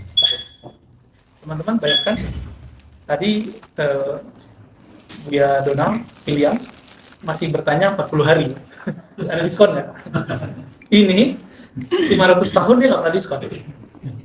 Bisa bayangkan? Dan tidak ada secara zahir beliau tercatat bermaksiat secara zahir. Kita belum bercerita secara batin. Tadi kan ada pembahasan menarik di sini. Zahirnya taklid, batinnya bazbalah, sampah. Waduh kita semua itu ya. Kita ini kayaknya soleh, ini mulut saya ini kayaknya soleh, hati saya sampah semua. Kalau bukanlah Allah yang memberi cahaya, ya nggak ada cahayanya. Di akhirat kata Nabi SAW, yuhasab, dia dihisab. Amalnya banyak, 500 tahun. Suluknya 500 tahun, bukan 40 hari, tanpa diskon. Lalu selesai dihisab, apa kata Allah? Masuklah ke surga dengan rahmatku. Allah berfirman kepada malaikat, "Adkhiluhul jannata bi rahmati." Masukkan dia ke dalam surga dengan rahmatku. Nanti kelihatan di sini. Masukkan dia ke dalam surga dengan rahmat kasih sayangku. Apa kata si hamba ini? Ya Rabb, adkhilni bi amali. Masukkan aku dengan amalku saja, enggak usah dengan rahmatmu. Jadi orang ini teman-teman, ego nafsiyah seseorang beramal itu bertahan kekal tembus ke alam barzakh, tembus ke padang mahsyar. Jadi jangan disimpan sedikit pun. Baik, makanya kenapa kita mesti bermursyid, kenapa kita masih berlatih, kenapa kita istighfarnya masih barengan, zikirnya masih barengan, supaya ada yang saling menguatkan. Kan pasti ada yang Allah kasih nur dalam hatinya, siapa tahu memancar ke samping kiri kanannya. Itu sebenarnya. Ya. Walhasil, Allah kemudian terima tantangannya. Ini hamba nantang nih. Ya, nantang. Ini yang ada dalam dirinya selama 15 tahun. Ana amil, ana rajulun saleh. Saya orang yang saleh. Saya banyak tahajud. Saya orang yang bermanhaj. Saya orang yang semua ada pada dirinya. Yang lain manhajnya beda. Yang lain pemahamannya nggak sahih. Yang lain ahli bidah. Sama nih. Ini 500 tahun ini nyindir kita semua. Siapapun golongannya. Siapapun yang punya diri thariqat. Ditimbanglah, apa kata Allah? Ambil satu nikmat basarnya, ditimbang dengan semua amalnya. Satu basar dipakai 500 tahun. 500 tahun. Ditimbang dengan amalnya itu sama. Lalu Allah akan berfirman, ambillah satu lagi. Baru dia minta ampun. Ya Allah, ampuni aku, adkhilni al-jannata bi rahmatika. Sebelum diambil nikmat basarnya itu ditimbang. Yang kedua, dia kemudian berkata, ya Allah, masukkan aku ke surga dengan kasih sayang. Nah, ini kisah dinukil oleh Imam Al-Baihaqi dan riwayatnya Hasan. Riwayatnya Hasan. Yang diceritakan di sini, mereka ini kalau wali paling banter namanya auliya huquqillah. Ini yang disebut bukan auliya illah mutlaqan, tapi baru auliya huquqillah. Itu yang disebut jenis wali kemarin. Kekasih Allah juga, tapi huquqillah. Tadi sudah disyarah dengan bagus oleh Buya Asfi ayat Inna Allah Ta'ala da'ala ibadnya. Allah memanggil hamba-hambanya. Kita hamba Allah, maka dapat masuk ke dalam ayat ini. Ya ayyuhallazina amanu istajibu lillahi walir rasul. Ya. Wahai orang-orang beriman, jawablah panggilan Allah atau jawablah panggilan taat karena Allah dan karena Rasulullah. Atau bisa diartikan jawablah Allah dan Rasulnya. Gitu secara mutlak. Idza da'akum lima yuhyikum. Apabila ia mengajakmu untuk hal yang menghidupkan. Hidupnya badan pakai makan, benar. Tapi Allah suruh puasa, hidup kan? Segernya mata kalau tidur. Allah mengatakan, aku turun sepertiga malam terakhir. Jangan debat lagi turunnya bagaimana, karena kita sudah mengatakan Allah bukan fisik, maka turunnya bukan turun fisik. Ya? Itu hadis qudsi sebenarnya berbicara tentang maqamul manazilul qurb, manazil yang disana qurb. Itu manazil kalau orang istiqomah beberapa waktu di sana dia akan berdialog dengan Allah. Apa kata Allah di situ? Hal min mustaghfirin fa'aghfirullah. Adakah yang mau minta ampun? Aku ampuni. Maka sebenarnya orang itu bisa dialog dengan Allah. Nah, itu gimana kira-kira? Kalau ada orang bisa dialog dengan Allah, wali nggak? Sekarang kita debat. Nuzulnya gimana? Bizatihi atau bibi ya? Itu perdebatan yang hijab alal hijab. Jika ada nur ala nur, ini hijab atas hijab. Makanya kalau habis debat kalam, itu kolbu kayaknya keras. Tapi jika ini tidak diluruskan, bisa merusak kolbu, maka kita wajib fardu kifayah kita berdebat kalam. Baik. Hayatnya kolbu dengan apa? Dengan zikrullah. Makanya sepertiga malam terakhir, walaupun mata kayaknya nggak segar, tapi Allah suruh bangun. Secara zahir, seakan-akan ini kontradiksi. Banyak sekali teman kita bertanya, Mas, Allah itu kan sudah menetapkan tubuh ini butuh 8 jam sehari tidur. Loh kan bukan Allah, itu kan ketetapan dokter. Ya? Betul, Imam Surhawardi di kitab Ar-Rawadif juga cerita itu. Tapi beliau kasih trik bagaimana cara ulama salafus saleh mengurangi tidurnya. Coba, orang tidur sukses nggak? Kalau dia mau nulis skripsi tidur, sukses nggak? Coba, kalau antum besok mau presentasi, malam ini nggak begadang, jadi nggak? Kenapa kita bisa mengurangi hak mata, hak ngantuk ketika besok mau presentasi, tapi kita tidak mengurangi hak tidur ini, padahal besok bisa jadi mati. Ya, tadi yang diceritain Buya tadi itu sahabat senior sebenarnya. Saya datang ke satu tempat pengajian barengan dengan beliau dulu waktu saya masih SMP ya. Namanya Buya Malin Putih ya. Rahmatullah alaihi wa ghafarallahu lahu wa satara anhu. Ya. Beliau hobi zikir. Dan salah satu jasa beliau itu, dan saya pernah diundang 2 kali dalam acara itu, acara khatam zikir tahlil la ilaha illallah 70.000 semalam. Dan zikirnya kayak tadi, kayak tadi, Anda bisa bayangkan mabuknya mereka dalam nama Allah. asik masuknya mereka bergelimang dengan kenikmatan lazzatul ism, ya. Lezatnya nama Allah Subhanahu wa taala. Jadi itu orang udah menyatu dalam dirinya nama Allah itu. Nah, saya datang juga ke zawiyah beliau suraunya. Diundang oleh beliau, ya. Karena beliau lebih tua ya, kita sangat hormat. Namun sangat zikirnya dari jalur yang berbeda dengan saya, ya. Semoga Allah merahmati beliau. Dan memang dia berdoa dari dulu, ya, baca ada namanya ratib la ilaha illallah. Dalam ratib la ilaha itu kalau dimaknai dan ditutup itu, ya Allah jadikan la ilaha hidupku, matiku, ya, anisku fil qabr, penenangku di kubur, pembangkitku di padang mahsyar. Allah kasih dia. Alhamdulillah rabbil alamin, ya. Jadi antum kalau doa aja, doa sesekali aja doa, ya Allah semoga meninggal, insya Allah dijabah Allah. Insya Allah dijabah Allah. Dan beliau pernah berdoa begitu dan malaikat mengijabahkan. Ya, beliau pernah berdoa begitu. Ada yang berdoa minta meninggal saat baca kitab, kasih oleh Allah. Ada yang bilang saya nggak bisa lepas dari A, B, C, D, nggak akan lepas dari itu. Nah, semoga Allah membersamai kita saat kita wafat nanti, amin. Tapi jangan wafat dulu deh, kita masih berjuang dulu nih, ya. Masih panjang ini ceritanya nih. Udah COVID, kita berjuang, ya. Di saat orang-orang patah hati dengan masalah-masalah sekarang, kita jangan patah hati. Baik. Nah, ini kalimat kalau ahli tafsir biasa ya baca biasa aja, ya. Idza da'akum lima yuhyikum, jika dia menyerumu untuk hal yang menghidupkan kamu. Tapi ketika Imam Al-Hakim At-Tirmizi bercerita, yang menghidupkan zahirmu makanan, yang menghidupkan batinmu adalah amal dan taat. Nah, maka dikatakan di sini ada beberapa taifah tadi bilang 4 ya, 4 ya. Jadi ada taifah yang suka doyan amal. Nah, tapi ini orang doyan amal ini biasanya nyari pahala lebih naik dikit, nyari sakti. Baca wakiyah biar lancar rezekinya, hasbunallah wa ni'mal wakil biar nanti menghadapin raja, menghadapin klien. Nah, itu ilmu hikmah lah. Orang begini nanti merasa sok keren gitu. Sok keren nanti, sok merasa dirinya kuat karena sudah wiridan sekian kali. Nah, itu terjadi pada diri saya. Terjadi pada diri antum kalau cobain aja, ya. Itu nafsiyah. Kita dulu khataman, ya, zikir la ilaha illallah 70.000. Semalam tembus bisa ngalahin Ibnu Arabi ini gitu. Muncul terbesit di dalam hati. Untung ditegur sama guru besoknya, ya. Guru kok ngerti aja. Nah, itulah hebatnya kolbu. Kolbu bisa mengerti sih kolbu. Cuma kadang-kadang guru kalau bijak dia diemin aja. Nanti juga naik. Ditegur dengan cara yang halus. Tapi ada yang nggak bisa tegur halus, ya langsung ngomongin. Ya, baik. Nah, kelompok yang kedua, ini sudah mulai naik dia, ya. Sebagaimana disebut tadi, hayatul qulub itu dengan tauhid. Hayatnya kolbu dengan tauhid. Nah, kelompok kedua ini, mereka sudah masuk amalnya ke amal kolbu. Nah, ini boleh disebut orang-orang tarekat sudah masuk level ini.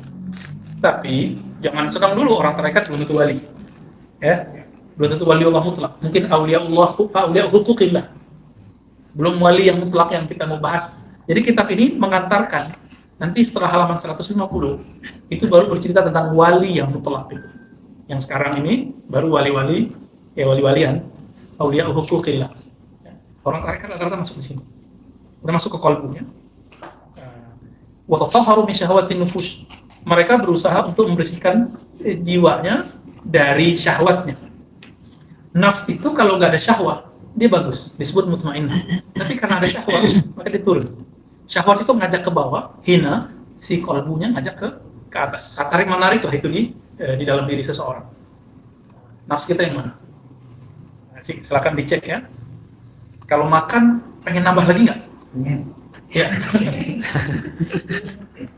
Nambahnya karena melihat makanannya atau karena ada sir di dalam kolbu. Ya Allah, aku ingin nanti ngajinya biar kuat. Jadi makannya berbanyak nih. Gitu. Nah, itu baru benar tuh. Kalau belum masuk itu. Jadi syahwat dibagi dua juga nanti, ini syahwat zahir, baru syahwat yang zahir. Syahwat yang zahir dia sudah mulai dia bersihkan, dia mulai puasa, dia mulai tidur. Tapi besok-besok ya dikit-dikit cerita juga. Ya malam tadi lelahnya habis khataman khatam kojakan 1000. Apalagi kalau sudah main politik di satu zawiyah, satu ribat, satu surau. Ya, udah ngerasa ngurusin ribat, udah ngerasa ngurusin surau, ngerasa ngurusin pesantren, nanti baper dikit, ya tersinggungnya besar. Nah ini bahaya. Ini orang baru khodim, tapi udah ngerasa ngurusin. Ini yang kita ceritakan kemarin. Baik. Lanjut, kelompok yang berikut apa dia? Tataqarrab ilaihi, ada naik lagi ya.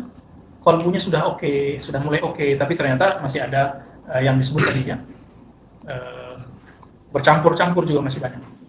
Maka teman-teman yang melakukan Allah, di bagian belakang itu, yang tadi sudah disinggung oleh Bu Yasfi, ada yang disebut kais. Nah, kita jangan yang ta'ifah itu lagi. Tapi tadi beliau lagi cerita itu, biar indikatornya ada nggak dalam diri kita. Jika indikatornya ada, jangan ngerasa tenang dulu gitu. Ciri-cirinya tadi level 2 aja yang sudah masuk level tarekat, salik, itu masih suka apa tadi? Makamin fitan ya. Makamin fitan. Senang dipuji. Senang dipuji, tidak senang dipuji. Ini kalau sudah masuk ke YouTube, masuk ke FB, ada yang unlike aja rasanya kayaknya nggak senang di sini. Hati-hati itu. Ada komen dikit aja, rasanya kayak terpuruk. Ini hati-hati teman-teman. Kalau ada itu, maka kita wajib harus menghantam kolbu ini lagi dengan zikrullah. Supaya nama selain Allah tidak menguasai kolbu. Itu PR-nya di situ. Makanya dulu paketnya kan begitu, kita latihan. Jadi kayak COVID aja ada obatnya, TBC ada obatnya. Masa orang punya penyakit riya, nggak ada kurikulum pengobatannya. Maka dalam tarekat Naqsyabandi misalnya, dimulai dari zikir 1000, 2500, 5000, naik 11.000, naik 11 kali 2, 11 kali 3, sampai 11 kali 7. Itu kalau di istiqomah terus, udah nurun ala nur. Ya, nggak ada lagi yang masuk ke kolbunya kecuali nama Allah. Tapi di situ masih ada syahwat lagi tersembunyi. Kayaknya aku udah pantas jadi mursyid. Gitu. Ya kan? Kayaknya udah wali deh ya. Teman kita coba zikir Allah 5.000 kali, terus dicelupin tangannya ke dalam air panas, nggak kerasa apa-apa. Ya iya, selagi zikir, coba zikirnya diputus. Ya itu kan penjelasan Bismillahirrahmanirrahim, la yadurru ma'as. Ya, itu maknanya. Tapi untuk apa kita? Zikir yang keren itu yang bisa memadamkan api neraka. Ya, untuk apa zikir begini tapi di dunia debus, tapi di akhirat habis mampus. Maka teman-teman, kalau sudah sampai zikir yang 11.000, itu namanya zikir kullu jasad. Semua jasad ini menyebut nama Allah dengan merinding-merindingnya. Itu merinding, dia menyebut nama Allah itu. Kalau sudah sampai di makom itu, insya Allah kalau mati saat itu, satu rambutnya menyebut nama Allah, satu tetes darah yang tersimpan nama Allah. Kira-kira berani nggak api neraka makan dia? Makanya ulama-ulama ahli zikir itu mengatakan, ya Allah, jika engkau ridho aku masuk neraka, silakan ya Allah. Tapi ridho ya aku. Mungkin nggak Allah ridho kita masuk neraka? Ya pasti masuk surga. Itu bahasa-bahasa manja kepada Allah Subhanahu wa Ta'ala. Antum udah berbanyak manja belum sama Allah? Ya, kata Imam Abdul Hasan Syadzili, Allah maja'al si'ati sayyi'at man ahbabta. Ya Allah, jadikan aku kalau salah orang yang kau cintai. Gemes gak? Gemes kita kalau ada orang yang kita sayangi salah, gemes kita ya. Cubit gemes gitu. Nah, ini Abdul Hasan Syadzili. Begitulah Bahauddin Naqsyabandi, begitulah Abdul Qadir Jilani mengajarkan murid-muridnya. Apalagi doanya, wala taj'al hasanati hasanat man abghadta. Jangan jadikan hasanatku, amal soleh yang engkau murkai. Aku orang soleh, amalnya soleh tapi hatinya dimurkai oleh Allah Subhanahu wa Ta'ala. Nah inilah senangnya sahabat tadi Nuaiman. Nuaiman tuh Allah dan Rasul udah cinta dia. Mau dia ngapain juga Allah ampuni dia gitu. Tapi kita tidak tahu kita ini seperti Nuaiman, jangan belagak seperti Nuaiman.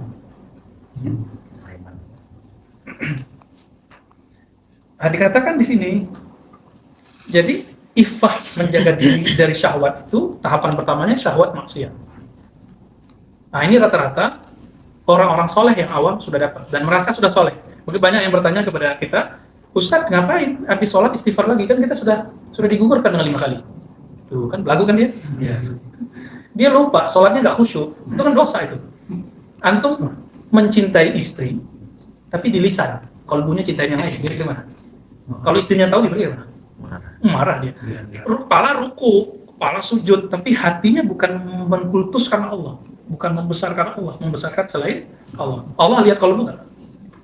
Nah ini yang disebut amal soleh, tapi Allah murka. Itu perlu diistighfarkan? Bukan perlu, wajib ya.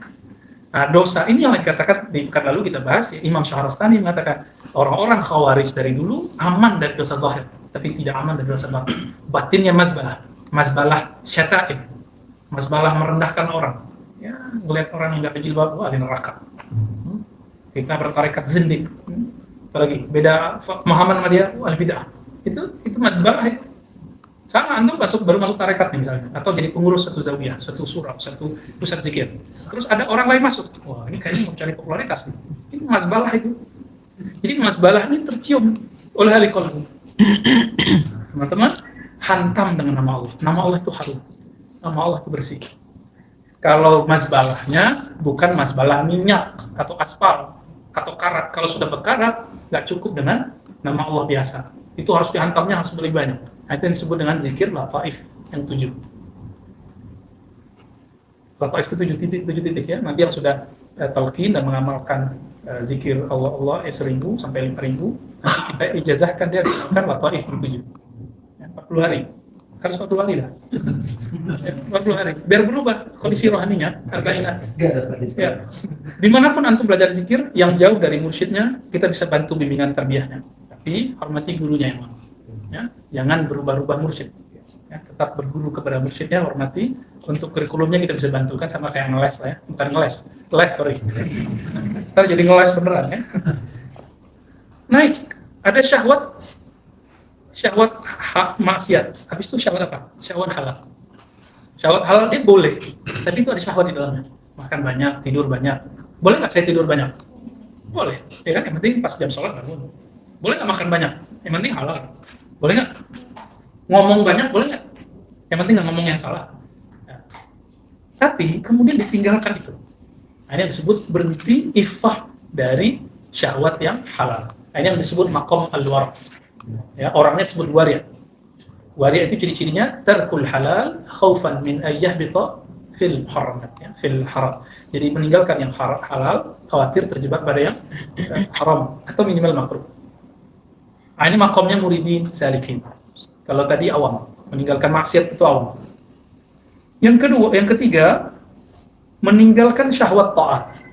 Syahwat taat ini yang terjadi pada ahli hikmah, begitu juga salik-salik tertentu. Ya, nafsu banget kalau mau cari ijazahan. Ya, ijazah mahabbah, wah kan kacau tuh. Tahu ijazah mahabbah? Ijazah pelet. Apalagi ijazah waqiah. Ijazah Yasin. Ijazah udah setebal ini, satu pun dari amalin. Jadi pemburu ijazah. Dan ini banyak. Maka dulu Syekh Awam itu nyindir mahasiswa dulu di Mesir waktu teman-teman kita di Mesir cerita ya. Buya Alnof cerita di Pekanbaru. Kami dulu minta ijazah ke beliau. Terus korbannya minta ijazah, beliau marah. Kalian ini dari tadi udah 1 jam minta ijazah mulu. Coba dari tadi nanya satu masalah fiqhiyah atau tauhid atau hadis. Udah jadi faqih, udah jadi muhaddis, udah jadi alim. Nah, itu terjadi. Jadi sekarang orang mengkultuskan ijazah, meninggalkan al-matlub fi, yani al-ilmu wal amal bi. Ini namanya syahwat taat. Nah, syahwat taat ini hanya bisa dibersihkan kalau bermursyid. Ini pengalaman saya. Kalau kita nggak bermursyid, nanti kita kemudian akan mencoba menyisipkan amal-amal yang nggak penting saat beramal.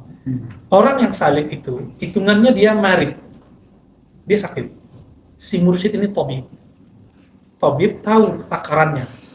Untuk beberapa kasus, si murid biasanya dikasih tahu, kamu kurangi dulu baca Qur'annya, karena Qur'an itu sangat terlalu mulia untuk dibaca saat ini. Ya? Kalau kamu baca saat ini, efeknya nggak ada apa-apa. Malah nanti suul ada kepada Qur'an.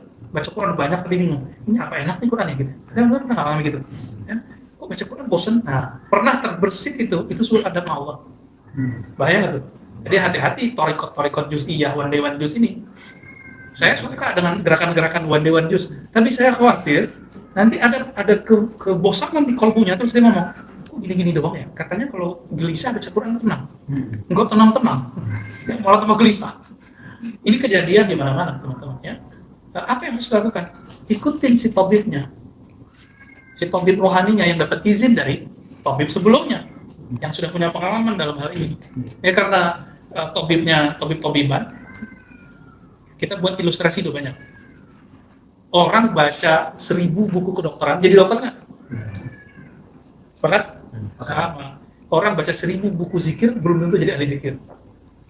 Tapi kalau dizikir seribuan terus, baru dia menjadi ahli zikir. Kira-kira begitu.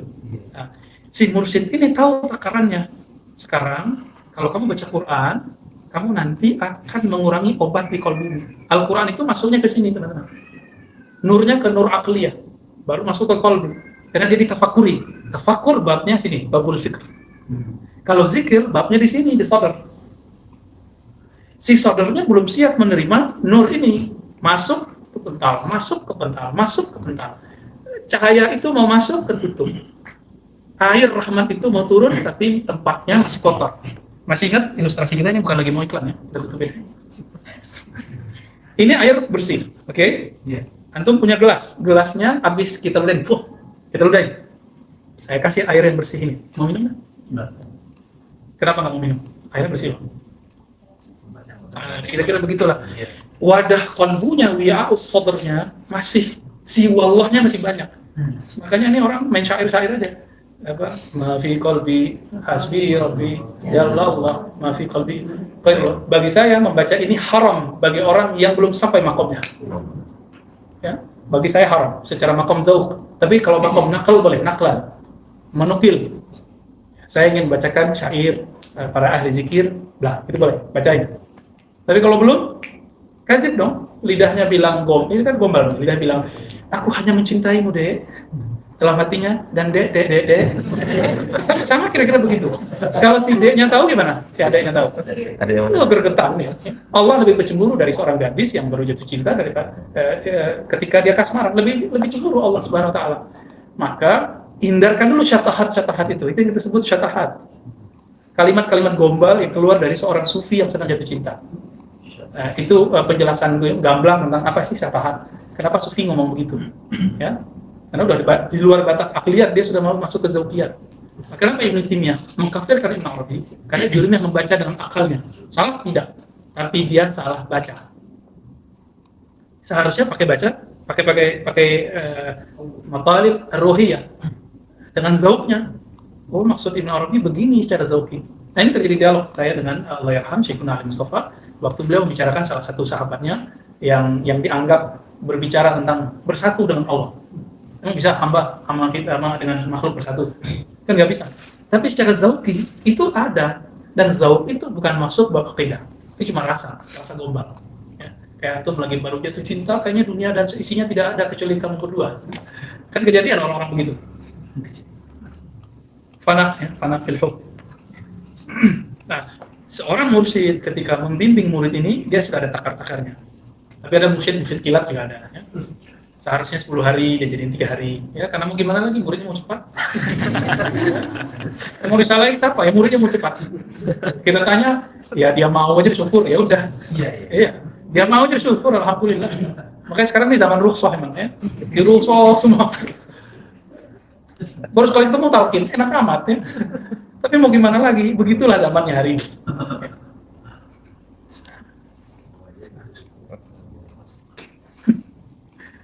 Tapi teman-teman ya, di sini dikatakan summa affaha, iffah yang mutlaqah.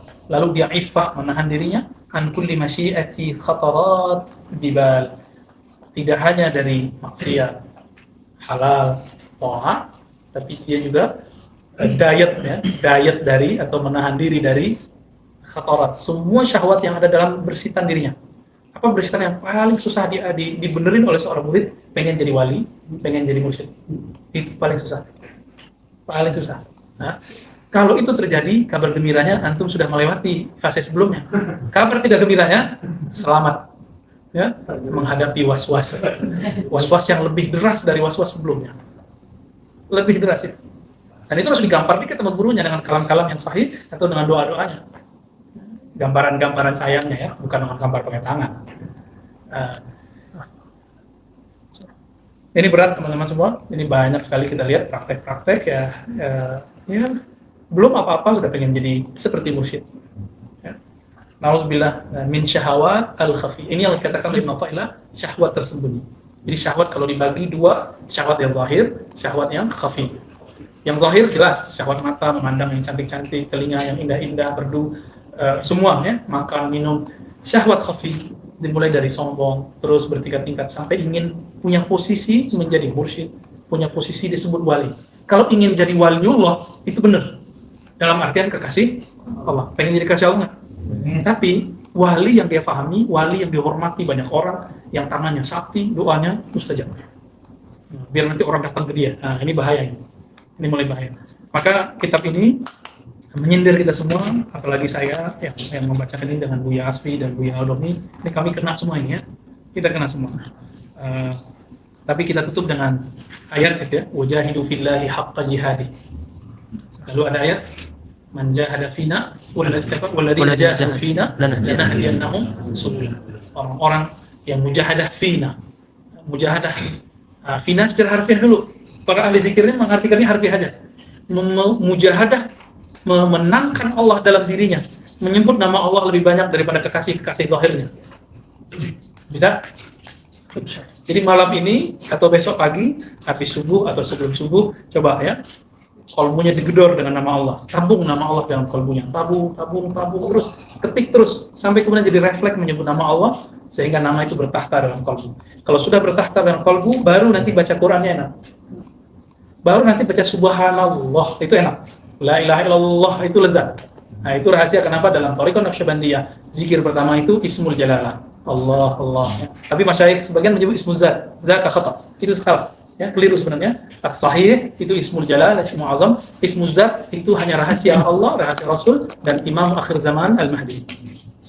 Jadi Imam akhir zaman Al-Mahdi itu zikirnya Ismul Zat, bukan Allah saja, tapi ada Ismul Zat, nama zat yang Allah hanya kasih tahu kepada wali-walinya khasah, kutub-kutub ghaus setiap zaman. Nabi tentu, Nabi Khidir pasti. Lalu di akhir zaman siapa? Al-Mahdi, Nabiullah Isa, satu lagi Nabiullah Ilyas. Dan Ashabul Badar yang disebut dengan Badriyun. Mereka berjuang bersama Al-Mahdi, 313. Nanti mereka punya sahabat murid jadi 124.000. Kalau antum nggak masuk 313, semoga termasuk yang 124.000. Amin ya. Nah, doa kita insya Allah diijabah oleh Allah Ta'ala karena Al-Mahdi itu dia sedang mencari siapakah betul-betul pengikut dia. Ya. Dulu yang paling sering membicarakan tentang Al-Mahdi sebelum orang-orang menganggap itu tabu itu Maulana Nazim ya, Al-Haqqani, beliau sering cerita itu, ya kan? Makanya beliau ini punya posisi sebenarnya dan murid-muridnya. Makanya jangan berhenti berguru.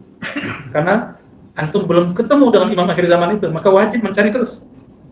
Minimal ketemu muridnya. Ya, amin ya rabbal alamin. Ala hadzal niyyah wa likulli niyatin salihah. Al-Fatihah.